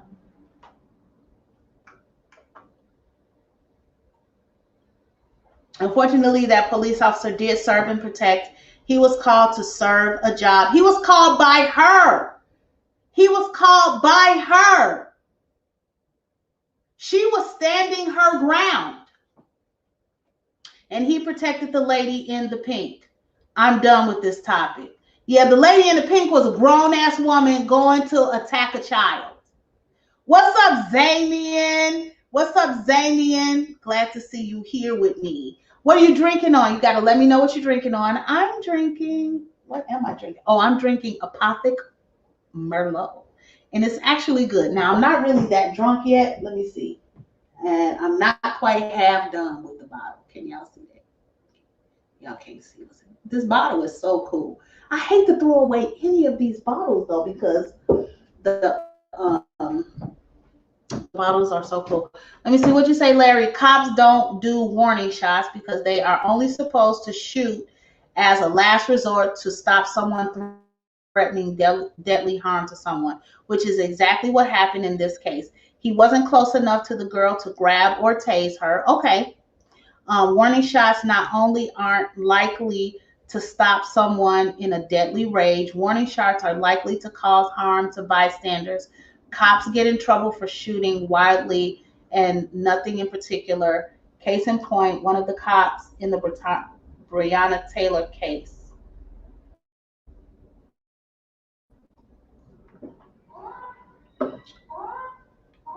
Hey, Miss Blasia. What's up, Miss Blasia? How are you? Thank you. She gave me a new nickname, J Love. I love it. I love it. What you say, Tara? Let me see. That grown-ass man that was kicking that other lady was the 16-year-old's father shaking my head. Instead of kicking the lady, he should have been grabbing his daughter, especially when he saw the gun. If that had been me, my kid, I would have most definitely jumped in front of my kid. Okay, I got it. I got it. Let me see. My ex is white, but the cop and spat on the faces. They did not touch him, just cuffed him and locked him overnight. Because he got the complexion for the connection, honey. He got the complexion for the connection. What'd you say? Laugh my ass off. Yes, I don't have any white friends, so LMAO, I have white associates, but not friends. But I have friends, or at least I think they're my friends, okay? Like, I love them. They love me, I think. I don't know. I can only go by, what they say. Date. You don't date at all, or you say you don't date white women, or you don't date at all? Let me see. The main reason I don't date women always ready to fight, ready to argue. Okay, especially black women. Okay, I can get that. If you are not ready to have conflict, you're boring. I went to the movies. The last date, I had woman with a PhD, director of something in her job, yet she wanted to see if I would defend her. So she picked a fight with some people in the theater. Oh, hell no. Okay, I got that. I mean, you don't just deliberately go and do shit. Oh, hell no. I'm not fighting just to fight, arguing just to argue. I get that. I mean, come on now. I get that. Let me see, because I know you don't like the N-word or biatch, I will not use these words. Or I love you, bestie. And I love when you call me love bug. Like, it just makes me smile. I swear to God. So, hey, Henry, please let me know. How did you find us here on Wine Up Wednesdays? I'm very curious. Did you like the page? And did you tell me what you were drinking on? I don't know. What's your drink of choice tonight? A shot aimed into the sky is not injuring anyone. And yes, the training is to kill when you draw your gun. That's part of the problem. I agree. Especially when that's their first go-to. What's the tasers for? He could have used the taser. Did you pick a name for your cop? No! Hey, any suggestions?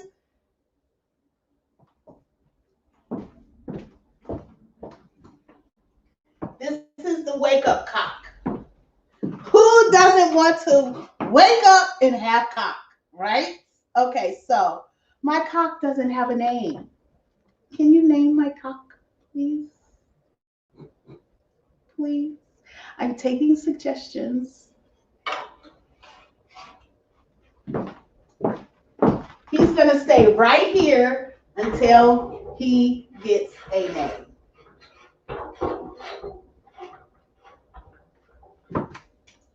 He's going to stay right there until he gets a name. Hey, guys, guess what? We're about to do Tipsy Talk. I'm having wine. Okay, good. Henry, did you tell me what you're drinking on? Let me see. Robin bought me in, not drinking tonight. Okay, well, thank you. Thank you, Robin, and thank you, Henry, for joining us. Here it's called Wine Up Wednesday, so we drink on something, whether it be water, wine, or anything in between, tequila, cognac, Gatorade, ginger water, whatever the case may be. It's your drink of choice. Okay, guys, so thank you for having this conversation with me. Guys, I am all about entrepreneurship. I have the juice. Okay, listen, I have what it takes to create generational wealth for yourself and your family, change the trajectory. Tomorrow night, I have a webinar if you're interested in finding out about how you can utilize the principles of real estate in your everyday life, no matter your background, no matter your personal experiences, no matter what you've done in your past. Real estate is a catalyst to wealth. If you are not participating or involved in real estate, you are completely missing out. You are not living the dream. Real estate is a part of one of the three basic necessities in life: food, water, shelter. If you are not playing the game of real estate, you are getting played in the game of real estate. Don't let that happen. Get with your girl. Let me show you the ropes. Let me show you how to make a smooth and lucrative transition into business ownership and real estate. Let me help you enhance your business, enhance your side hustle, or get you going in business in some capacity. The PPP loans are out here. They are helping people to enhance their side hustles, enhance their business, or get started in business. It's a great startup opportunity. So if you don't know how to participate, definitely get with me. Let me help you. I can show you how to make some great things happen. In the meantime, what are we going to do? We are going to do, who's ready for Tipsy Talk? Who ready for Tipsy Talk? We're going to play this game tonight. We're going to play this game tonight. Who ready? I need some participants because I don't want to just throw these questions out here and ain't nobody going to answer the question. So I want to know who is open for Tipsy Talk. If you open for Tipsy Talk, type it in the chat. All right, Miss Karina, Miss Blazer be on it, doggone it. I know Miss Blazer on it, doggone it. Henry, is this your first time here with us? Are you open for Tipsy Talk? Robin, I know you ready for Tipsy Talk. Robin be coming with the juice when it come down to the Tipsy Talk. Let me see who is there with us. Guys, also please, at the very top of the chat, I put in the links for you to like the Facebook page. Please like the page. I put in the link for YouTube. So if you can please go and subscribe to the YouTube channel.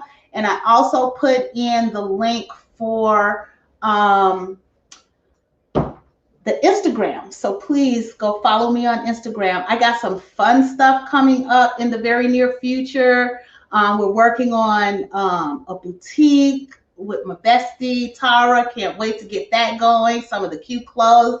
And once I lose this little weight, we're gonna be cute. We're gonna be cute because Tara's skinny. Tara been slim all her life. So she ain't got to worry about all this, but I got to get rid of some of this. But we're gonna work on that. I got some good stuff coming down the pipe. We're gonna be talking about Contract for Black America. I'm going to be doing some traveling. I'm going to be knocking on doors of politicians and asking them about what they think about it, what they know about it. Let me see. Okay, Miss May, we got some Tipsy Talk participants. Okay, so this is what I am going to do. Yes. Okay, great. Now, let me see if I can share my screen here. And because my feet starting to hurt too. I got to get out these shoes. Let me see.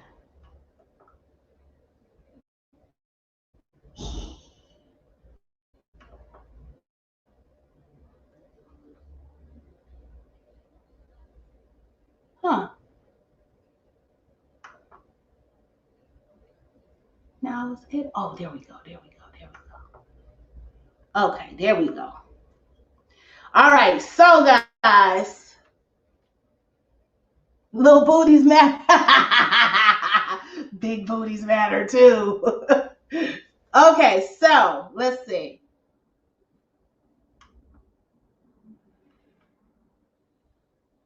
Now, I don't know if y'all can see this. Tipsy Talk, hot sex on the platter. Now, I call it hot soap. If you see the acronym for sex on the platter is SOAP, so I call it hot soap, right? Do you guys remember the song from, who is the group?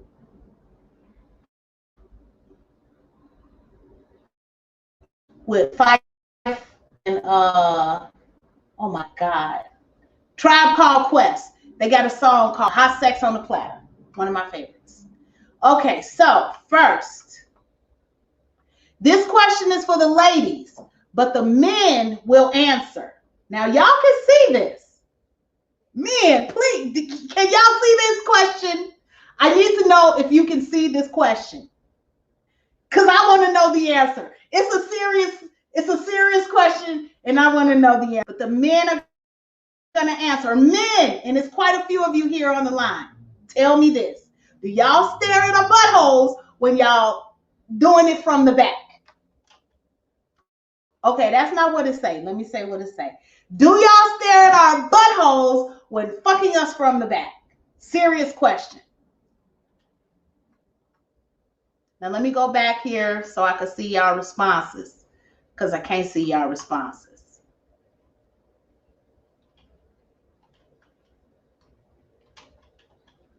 So I want to know. Did y'all see the question?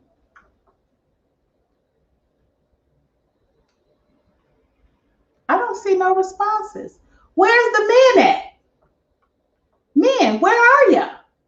I need you to answer the question.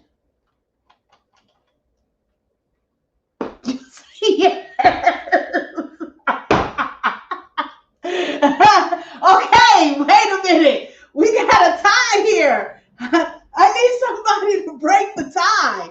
Okay, men, do you stare at our buttholes when you're fucking us from the back? We want to know.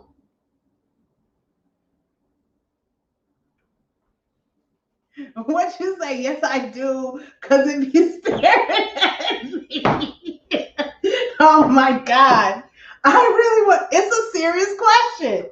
What you ladies got to say about it?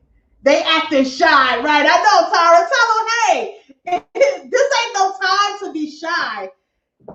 What's up, TikTok people? Okay, so now it's time for Tipsy Talk.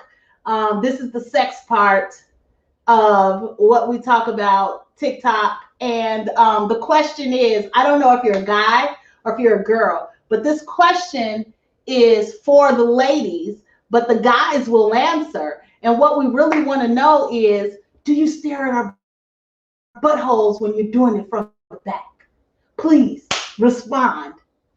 Ladies, what you got to say about that? Are you curious? Are you curious about this? I'm serious. What you say, Darren?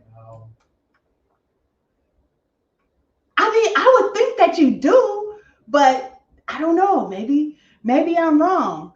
So we got 2 yeses. We got 2 yeses and a no. We got 2 yeses. Henry, the answer is no. So what? You just like, it just doesn't matter or something, you know?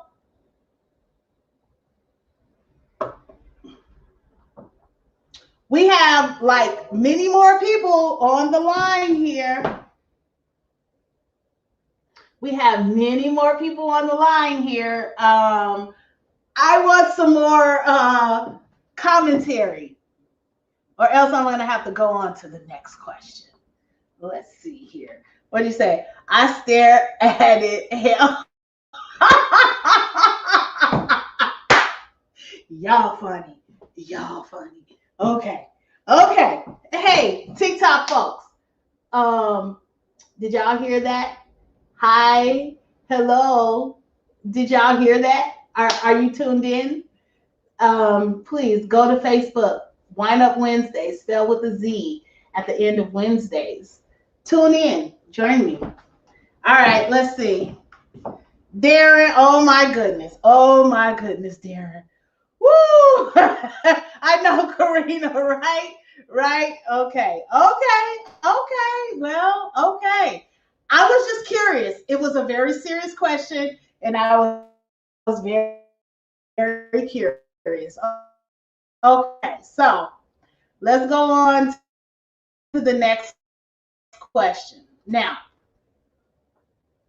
I'm going to share my screen. And this question is for both men and ladies. So,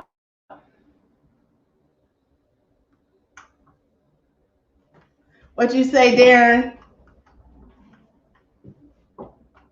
Wow. Oh my God, you crazy. Okay, so let's see. Okay, next question.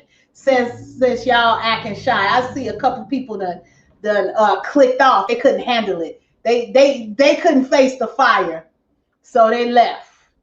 Let me see what you say, Karina. I say, Daddy, I am pregnant.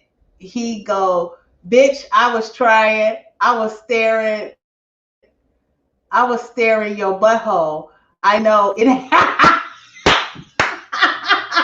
Karina, you crazy. Blazer, you're crazy. But damn, he like, nah, bitch, fuck that. I mean, lady, there I go with the bitch word. See, y'all done got me comfortable with saying the bitch word, right? What'd you say, Roger?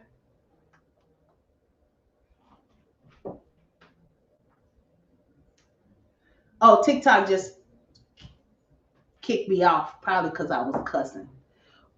Men love women's butts. Okay, that's all you got to say. I got you. Okay, well, that's very interesting. So I think the moral to the story is, yes, y'all look at the assholes. Y'all look at the buttholes. Very, very interesting. Ladies, pay attention. That is some information that should enlighten you. Okay, so next question.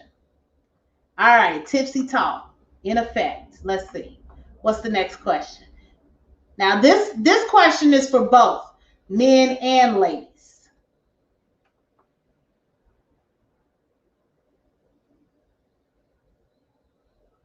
Wait a minute, hold on. Let me get this.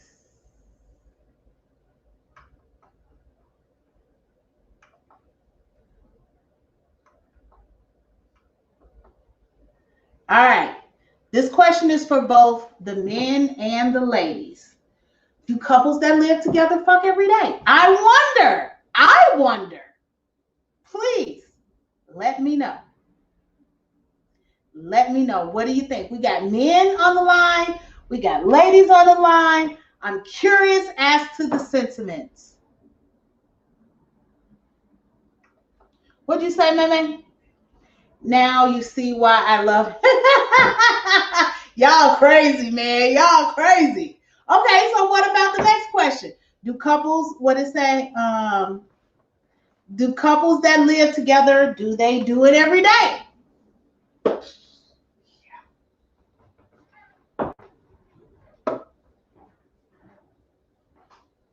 No, but you would do it every day? Is that what you're saying? No, you don't do it every day, but you would do it every day. Is that it? Come on, man. Come on. I need y'all to chime in. Women, what's up with that? No, not every day. Okay. Interesting. Come on. We got some people here. I want to hear the different perspectives, right? I want to hear the different perspectives. So tell me, y'all do it every day? Couples that live together, you do it every day or no? What'd you say, Darren? Correct. I don't know. What's correct?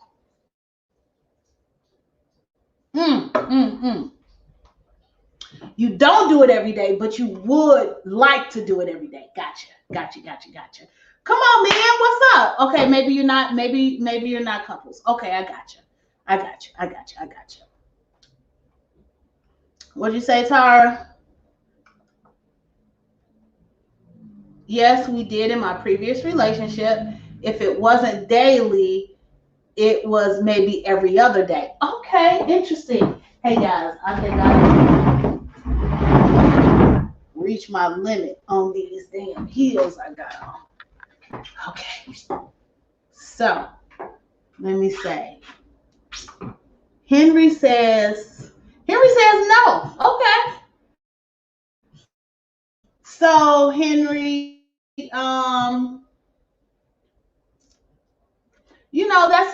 that's just interesting because even for myself, I wonder like, damn, should we do it every day or should we not do it every day? Or are expected to do it every day.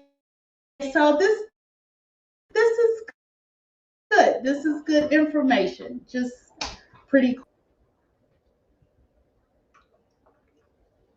I love to do them every day. Okay, Miss Blazer. Okay. So I'm getting mixed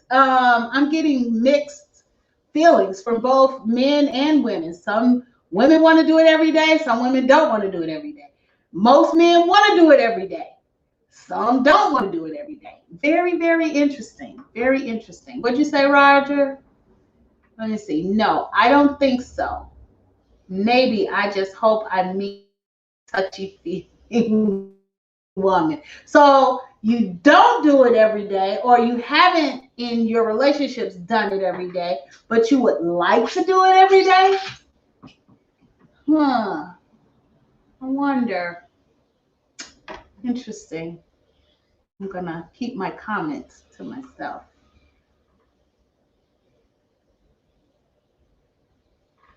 Which most women don't.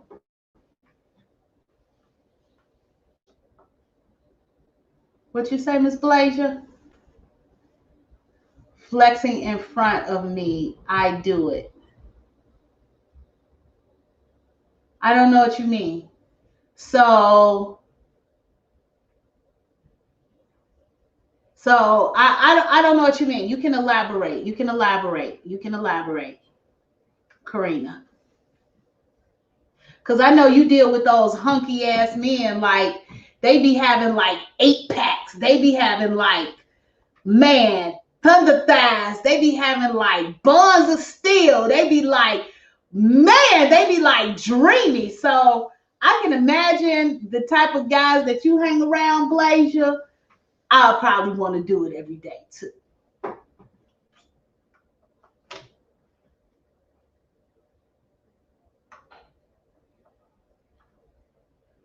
That wasn't the question. Wanting to and being able to. Ah, good point, Miss Blazer. Let me see. Do couples that live together fuck every day? Ha! Good point. Difference between wanting to and getting to. Gotcha. Okay, I got you. Well, Miss Blazer, I'm trying to be like you when I get your age, because I know you got it going all the way on, Miss Blazer. Yes, I know that. I saw it live and in action. He got muscles. Okay, I got that, and I know. Mm. All right, cool, guys. Thank you for enlightening us in that conversation. Let's see what's next. All right, now this question also is for both the men and the ladies. What time is it? Let me see, because we're almost done. We're going to make this the last question. Then we're going to do a mystery gift because I want to give away some of this wine.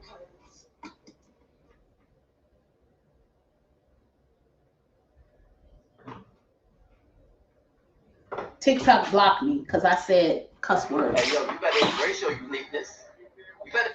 I said cuss words. Okay, so now, what'd you say, Tara? Let's see. And it wasn't like we had full on 20 minutes every day. Sometimes it was a quick 3 minutes. Other days it was 20, 30 minutes. And some days he would only do oral on me. Some days I only do oral on him. Some days he would just watch me. Girl, you freaky.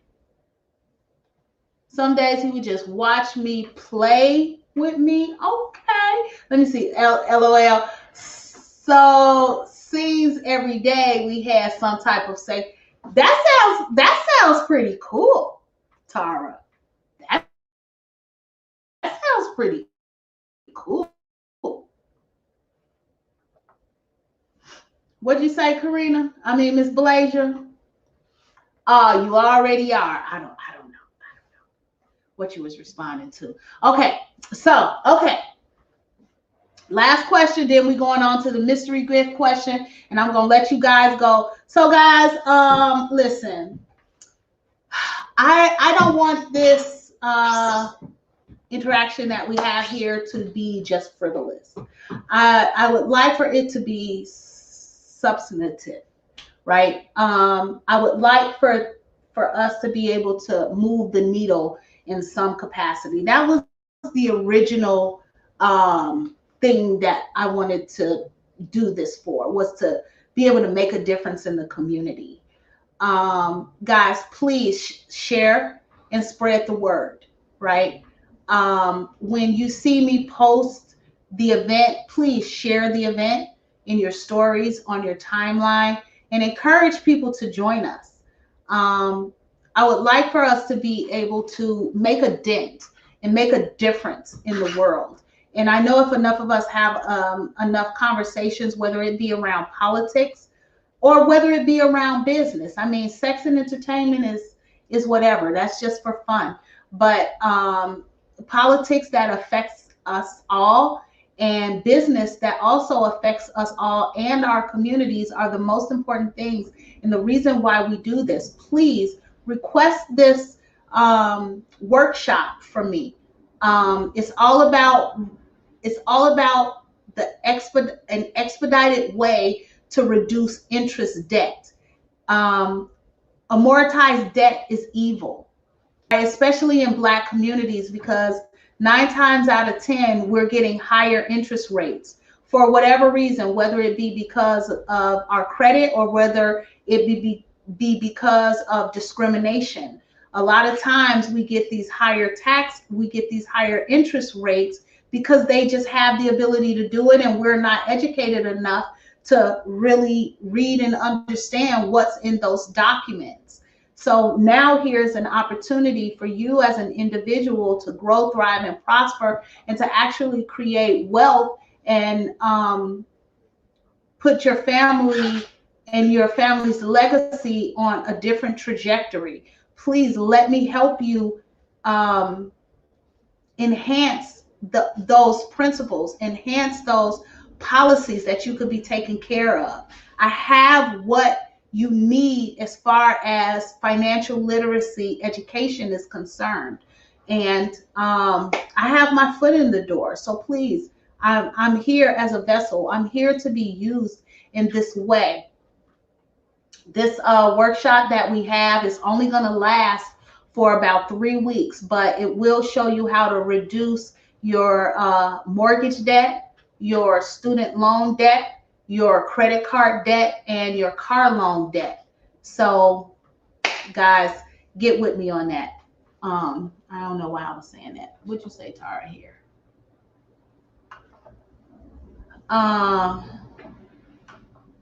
What'd you say, Tara? It was good until we stopped liking each other. I know, right? I know. I can imagine that it's good when it's good, but when it go bad, it could be good until it go all the way bad. So I got you on that. Now, this last question for both men and the ladies. Let me show this real quick.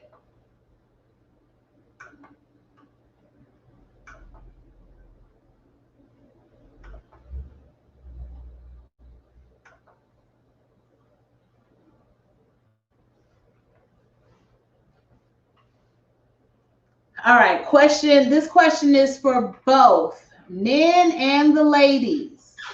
Guys, can you see that? Can you see that? You meet two people.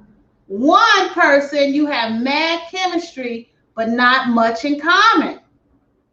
The second person, you are totally compatible, but not much chemistry.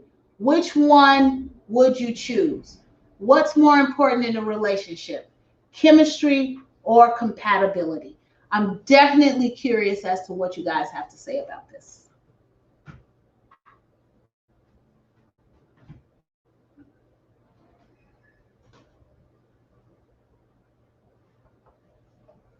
Can you see that?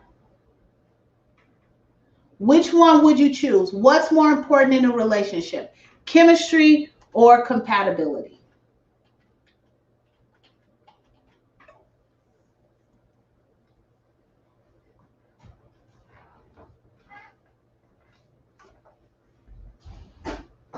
Hey, Miss Cheryl, how are you? Thank you for joining me. And you think it's chemistry? Okay, okay. Can I get a few more responses? I want a few more responses just to get kind of a consensus on what do you guys think? I'm very curious. Okay, chemistry, chemistry. Let me see. Mad chemistry, but not much. So, okay, let me see what you say. You choose both. Okay, that does nothing for the question, Darren. It has to be one or the other. Like, what's more important in a relationship? Chemistry or compatibility? Now, so far, it's chemistry. So I guess you have to have that chemistry in order to tolerate whatever it is you need to tolerate from someone. What do you say, Tara? Mad chemistry is most important to me. I feel like we can learn about each other over time and grow to like the same things. Okay. Okay. Let me see. Compatibility is more important, but most think it's chemistry. Henry, I would like for you to elaborate on that because actually Tara did elaborate on that, on how chemistry for her is more important. Because if you have the chemistry, then you actually want to learn about what the other person's interests are. If you're just compatible with that person and you don't have any chemistry, I mean, it's almost like what I say all the time. You just can't do everybody. So you might be compatible with that person, but if there's no chemistry there, then where's the spark? What is going to get your juices flowing? Women got to get wet. Right? So how you gonna get the juices flowing? So, okay, point taken, but curious. Let me see. Compatibility is more important, but most people think it's chemistry. Okay. Compatibility comes later. So, guys, if you notice, people, if you notice, the women say it's more chemistry. Guys say it's more compatibility. I'm wondering, how do you feel about how your relationships have gone based on women thinking that it's chemistry that it's important and men thinking that it's compatibility? I guess it would be chemistry if I had to choose one.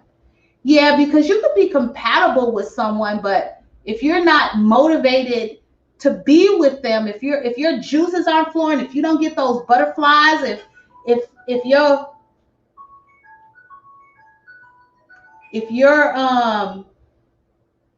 sexual parts aren't aroused, then like, what's the point? Sex fall within chemistry. Okay, let's see what you got to say, Karina. Let me see. It's how I got to be in trouble is chemistry.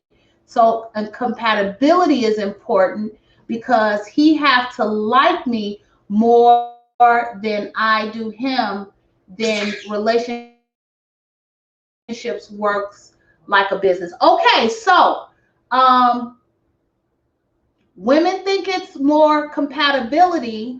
Women think it's more chemistry. Men think it's more compatibility. But yet we have here an older woman who has been through experiences saying that you would think that it's chemistry, but really it's compatibility. So, Tara, for myself, for some of the other young ladies that think it's all about chemistry, it's really maybe possibly more about compatibility, which is what the men mostly gravitate to. So guys, I don't know where you're getting out of this, but it could be enlightening if you really delve into it.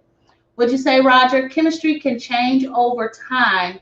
That's the reason why so many relationships fail. So are you saying, Roger, that compatibility is more important than chemistry because chemistry can fluctuate? That's what it sounds like you're saying to me. What do you say, Henry? Chemistry is the feeling that sparks romantic feelings, but compatibility keeps the relationship going. Chemistry can die, especially when you're not compatible. Okay, ladies, including myself, that think chemistry is more important than compatibility. Look at what we have here. Most men think it's compatibility, or it seems that they go off of compatibility. Now, here we have an experienced woman on the line that has probably gone through both, that says that it is compatibility in the long run that creates long-lasting relationships. So, Tara, even for yourself, even for myself, I'm wondering, does that change anything? Does it make you think? Does it make you ponder? See, to me, mad chemistry is partly looks. If I look at you and don't feel any chemistry, I might as well be be in the friend zone. I get that too, and I'm like that. Like, you got to give me some butterflies. You got to make my little yoni throb. You know, you got to do something with the. It got to be something. But Tara, I'm wondering, I'm not married. You're not married. I'm wondering if maybe it has taken us some time to get to the point where really we should be looking for compatibility as opposed to chemistry. I don't know. Let's see. What you have to say, Cheryl? As long as he buys... Cheryl, hey, I want me some crab salad. Okay? I guess I have me some crab salad. Okay? And I still haven't got that crab salad, but I'm going to get that crab salad. What'd you say, May? After 30 years later, after getting back to with Darren, we had more chemistry that bring us back together. So I think what you're saying is you were young, you were together, you had chemistry. Things happened, you guys didn't stay together, you broke apart, you lived your life, and then later in life, you got back to each other and had more chemistry because you guys were more compatible. I don't know. I think that's what you're saying. So it sounds like, Tara, and we might want to listen up, that compatibility is more important than the chemistry. Oh my God. Do y'all see that? What the hell? Okay, there we go. There we go. Let's see. Wait, what'd you say? What'd you say? I am compatible with a whole bunch of people, but no chemistry.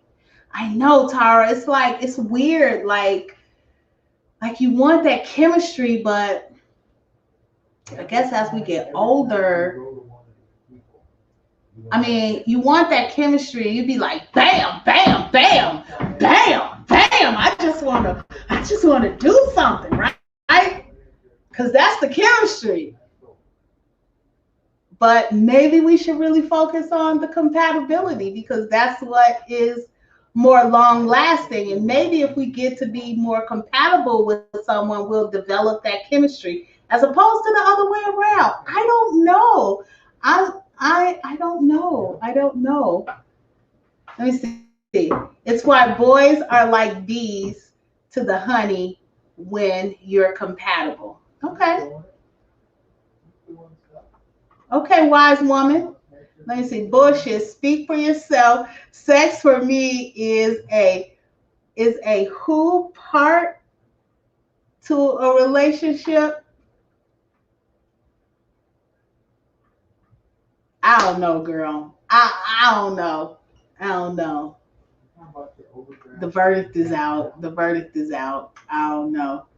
Let me see what you got to say. I want both or nothing at all. 80% compatibility, 20% chemistry is the only ratio I'll go with, but primarily I got to have both. Tara, I'm curious. What do you think about this? 80% compatibility, 20% chemistry, or Tara? What would your percentage be? What would your percentage be? Compatibility versus chemistry. I'm curious. Actually, guys, I would like for you all to answer. Like, what is your percentage? Compatibility versus chemistry. I'm curious. I'm currently with a guy 5 years now, and I still get butterflies in my stomach when I see him calling me or see his text. I don't never want that chemistry to go away. That feeling is amazing. It is. It is, Tara. It is. And I wish for that. I do. I do wish for that. And I think most women would love to have that. I would say in my experience, I've learned how to overlook that, unfortunately.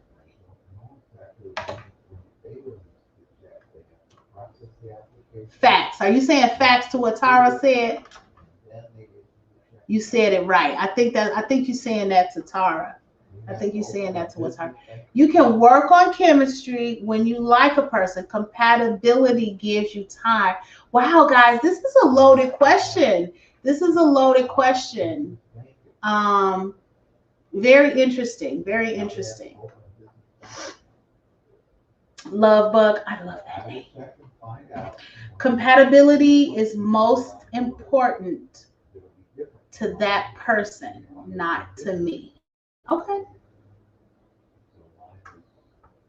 I'm trying to think, like, for myself, is it more compatibility or is it more chemistry?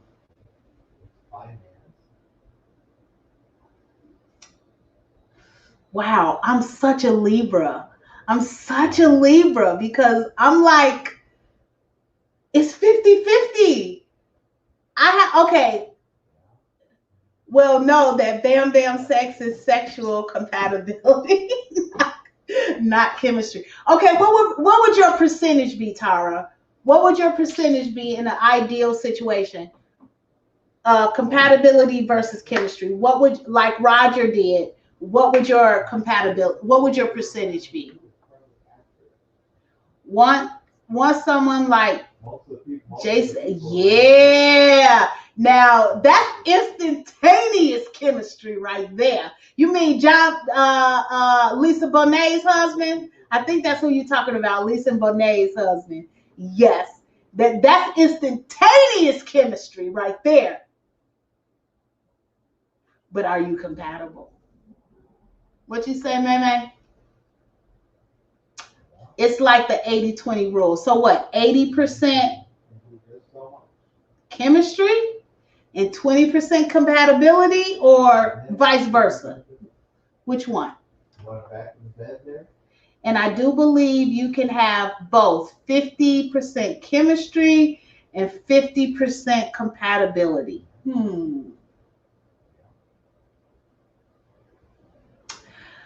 I don't know if it'll be equal. I think there's a certain percentage of both, but is it like 50-50? I don't know. What you say, Blasia? Chemistry makes us thirsty.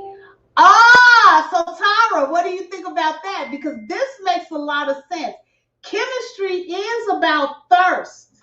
Chemistry is about fulfilling that thirst, for quenching that thirst. And compatibility does sound like stability.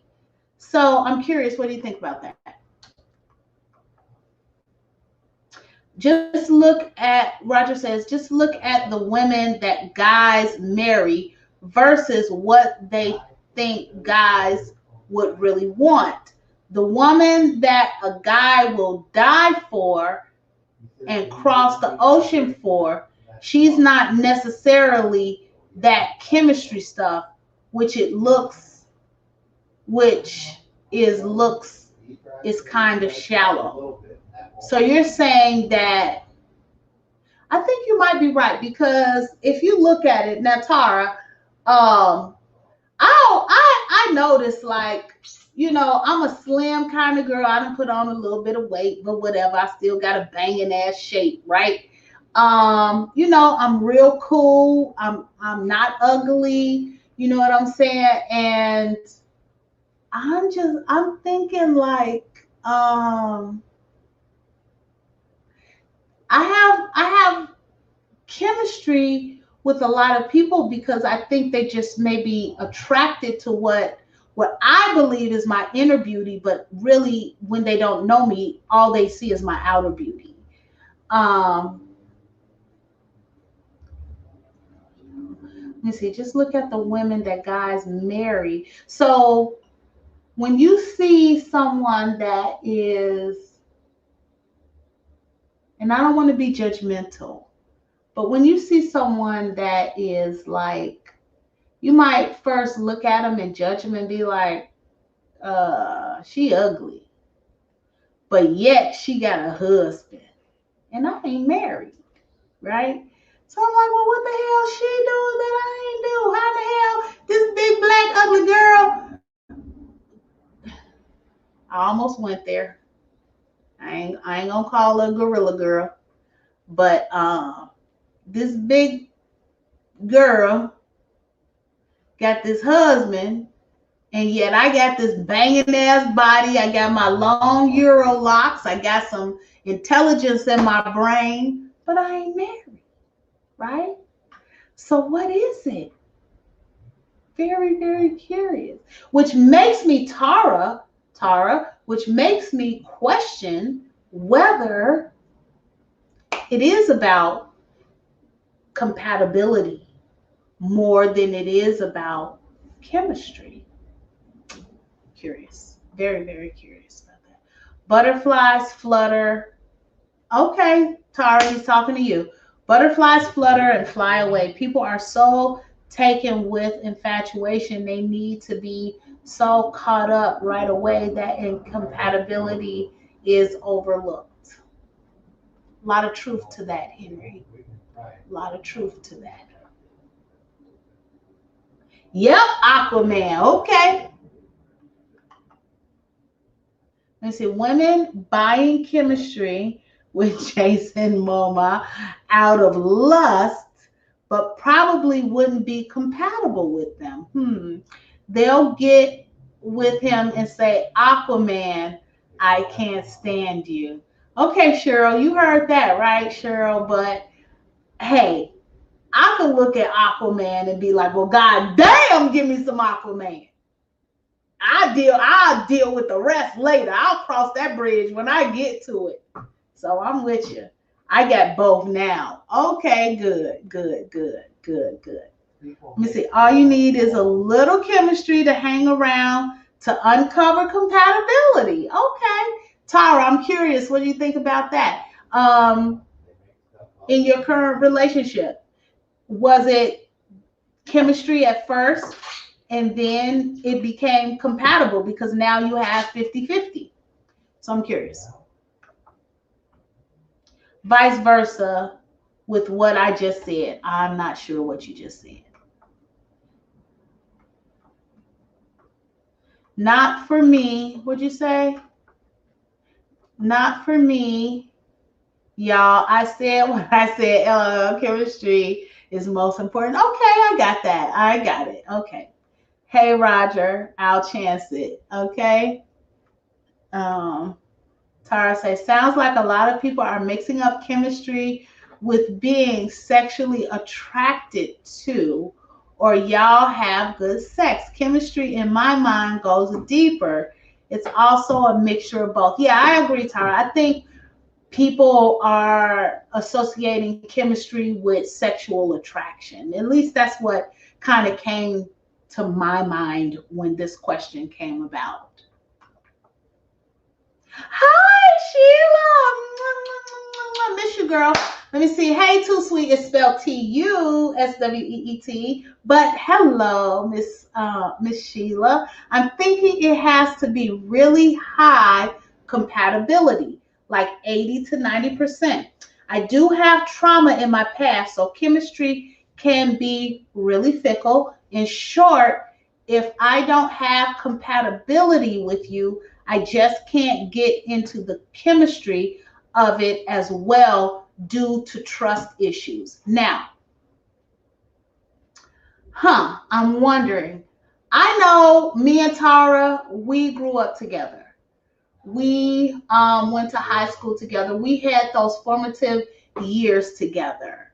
And I kind of tend to agree with Tara about the chemistry part, because if I don't have chemistry with you, I don't want to have nothing to do with you. Right? You can't even get to the next step if I don't have chemistry with you.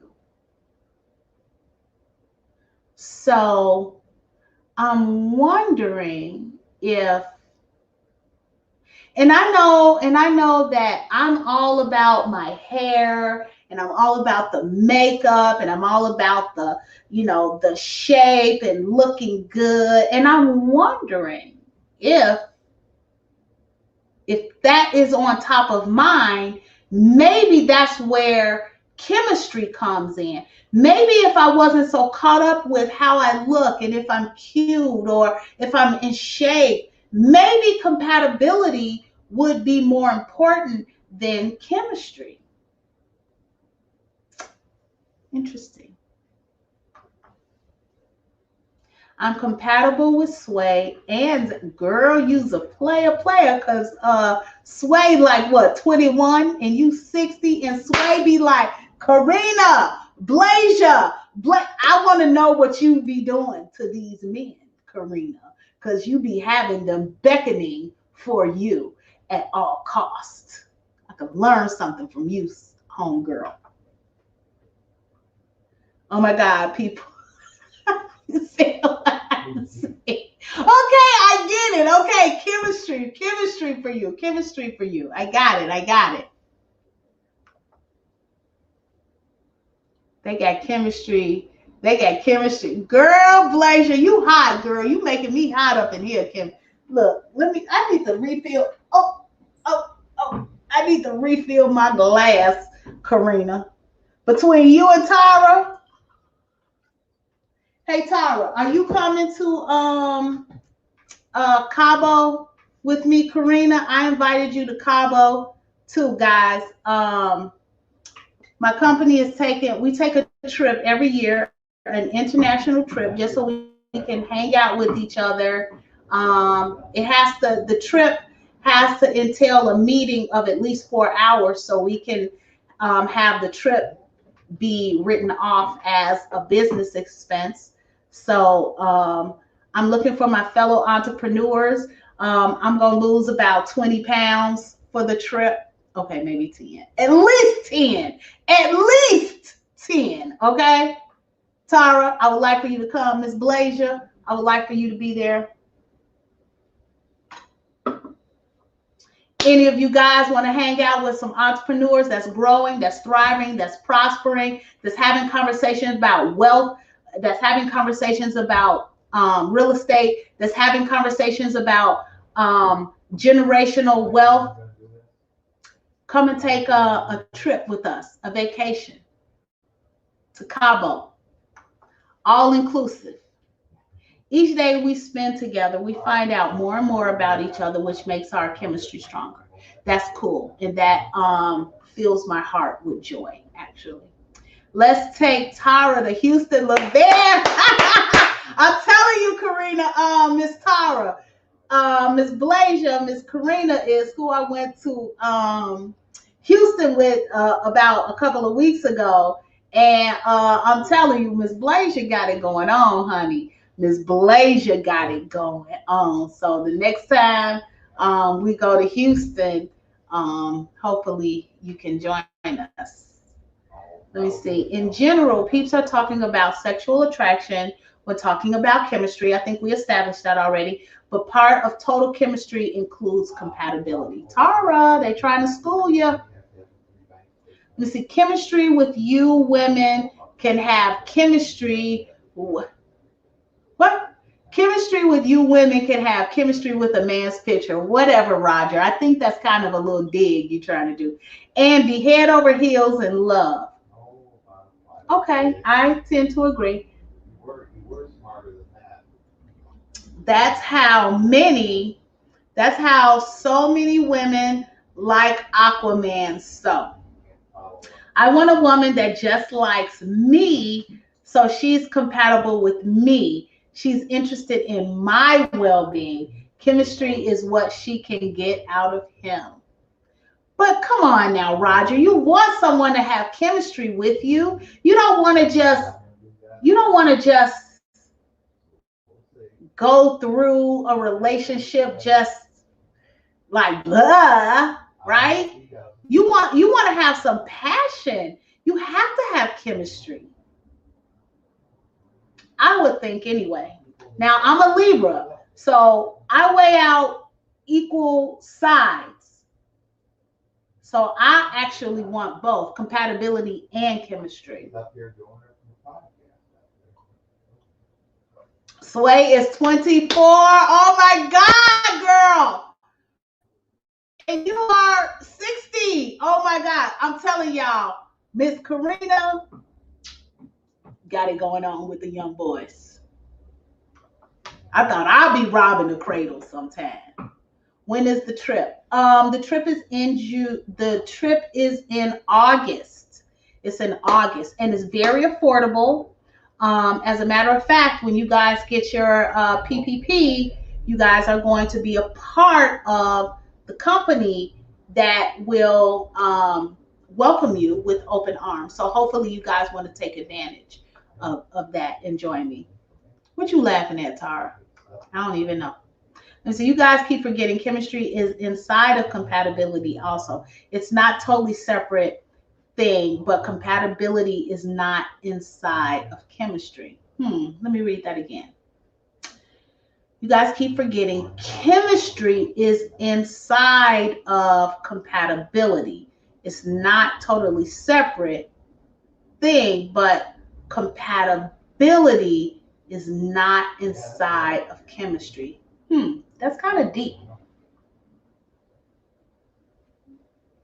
So what you're saying is you can have chemistry and not compatibility, but you can't have compatibility without chemistry. I don't know. I just confused the shit out of myself with that question. Maybe it's the why. LOL at Roger. I know. Okay, guys, listen. I thank you. I thank you for joining me here. We got a few people on the line. I want to do our last question of the day. Let me see how much wine I got left. Did I drink the whole bottle? Can y'all see that? How much is left? Can y'all see what's in there? Oh, it's only about half of the bottle. Y'all see this? Be awesome today. Who's been awesome today? Who's been awesome today? I helped quite a few people secure their business. So I feel very good about that. So I was awesome today.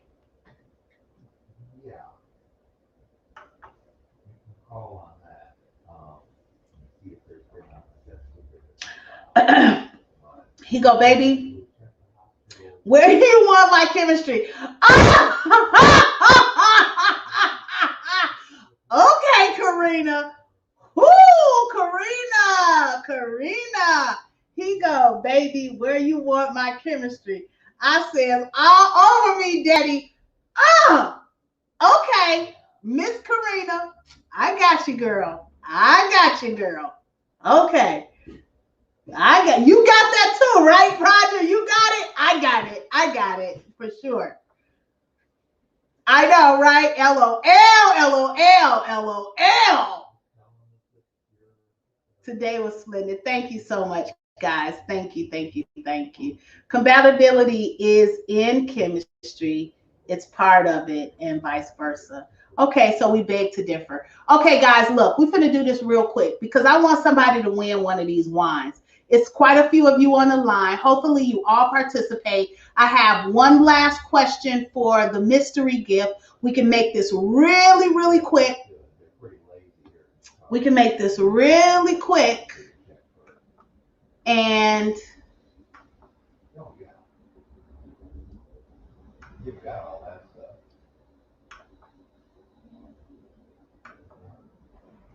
okay, so I think we did this one.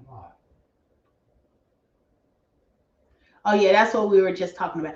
Okay, guys, so for the mystery gift question, and you guys have to, whoever answers this question correctly first will be the winner. Now, I surveyed 100 people. I would say maybe about only 35 people responded, but the top response is the winner.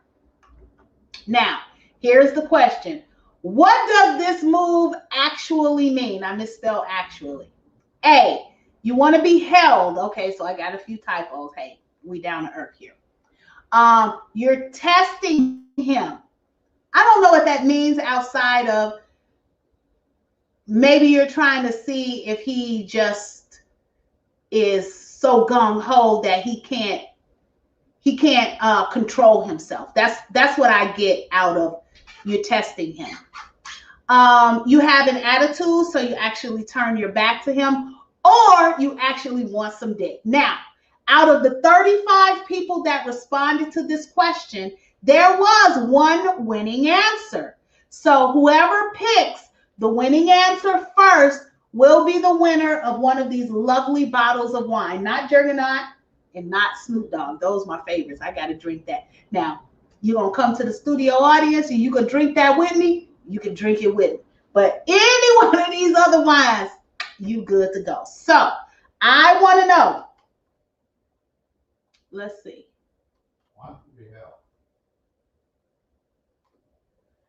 Okay, so there we go.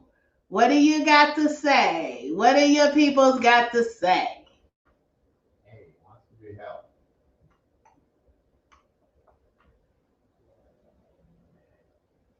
She want that D ASAP. Okay. Oh my goodness. Oh my goodness. Oh my goodness. Hey, B, what'd you say, B? You testing him. Hey, I don't know what to do.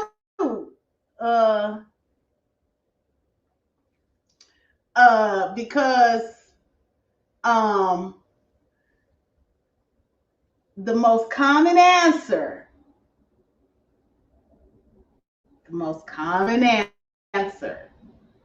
was D. You want some dick. That's what that little position means right there.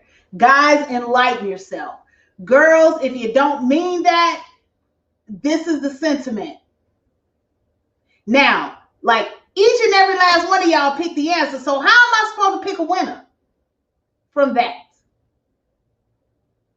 I don't know how I'm supposed to pick a winner. I guess y'all just gonna have to come back next week. Y'all, we gonna have a tiebreaker. It's too many. It's too many of you that picked the right answer. However, oh, you know what? The second, okay, I'll tell you what. The second answer. So I think it was about 17 people out of the 35 that picked the answer D, right? How many were women? You know, I don't know. I think they all were women because I sent this question to women.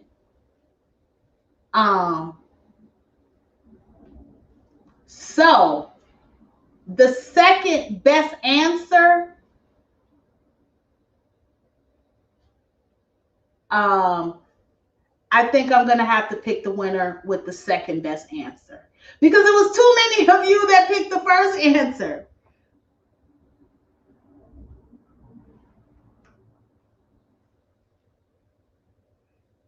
I did say, okay, I did say the first person. Okay, Henry, you're right. You're right. I did say the first person. I did say the first person. Yes. I would use that move back when I lived with my boyfriend, LOL. Move my butt right next to him worked all the time. I know. I mean, that's pretty much what it means. Okay. And Tara, you were actually the first person that picked that answer. I just don't know how I'm gonna ship this wine out to you. I might have to I don't know. I don't know what I'm gonna do. Because I can't ship the wine. You can't send liquor through the mail system without a liquor license. So I might have to have you go to drizzly.com and pick you out a bottle of wine that you like. How about that? Because Tara was the winner. Tara was the winner. She picked D first. She stepped up to the plate first, like a girl after my own heart, right? Like no holds barred, like just get it done. Put it out there. I got you, girl. I love you. I love you.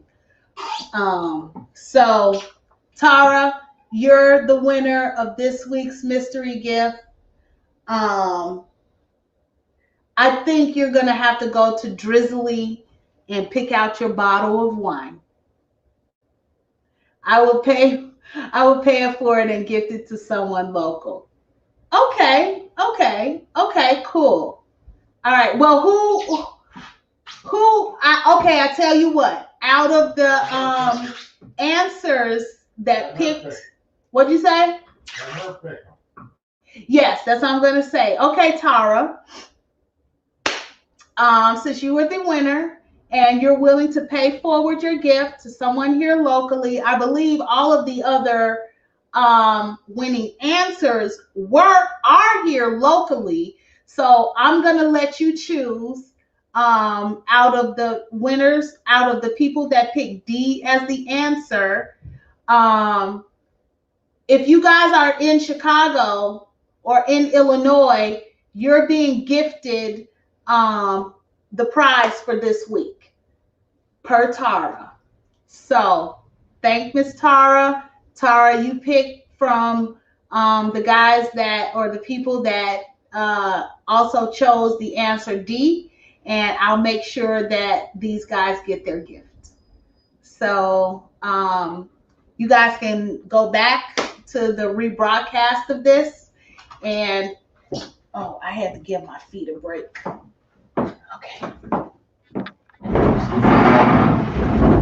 Yes. Okay, guys. So thank you for joining me. I've kept you way too long, but I thank you for spending this time with me. I love my Elton John glasses here. I feel like Elton John right here. I thank you. I love you for spending this time with me. Tara, you're the winner. You're going to let me know who you choose as the winner. And you guys have quite a bit to choose from.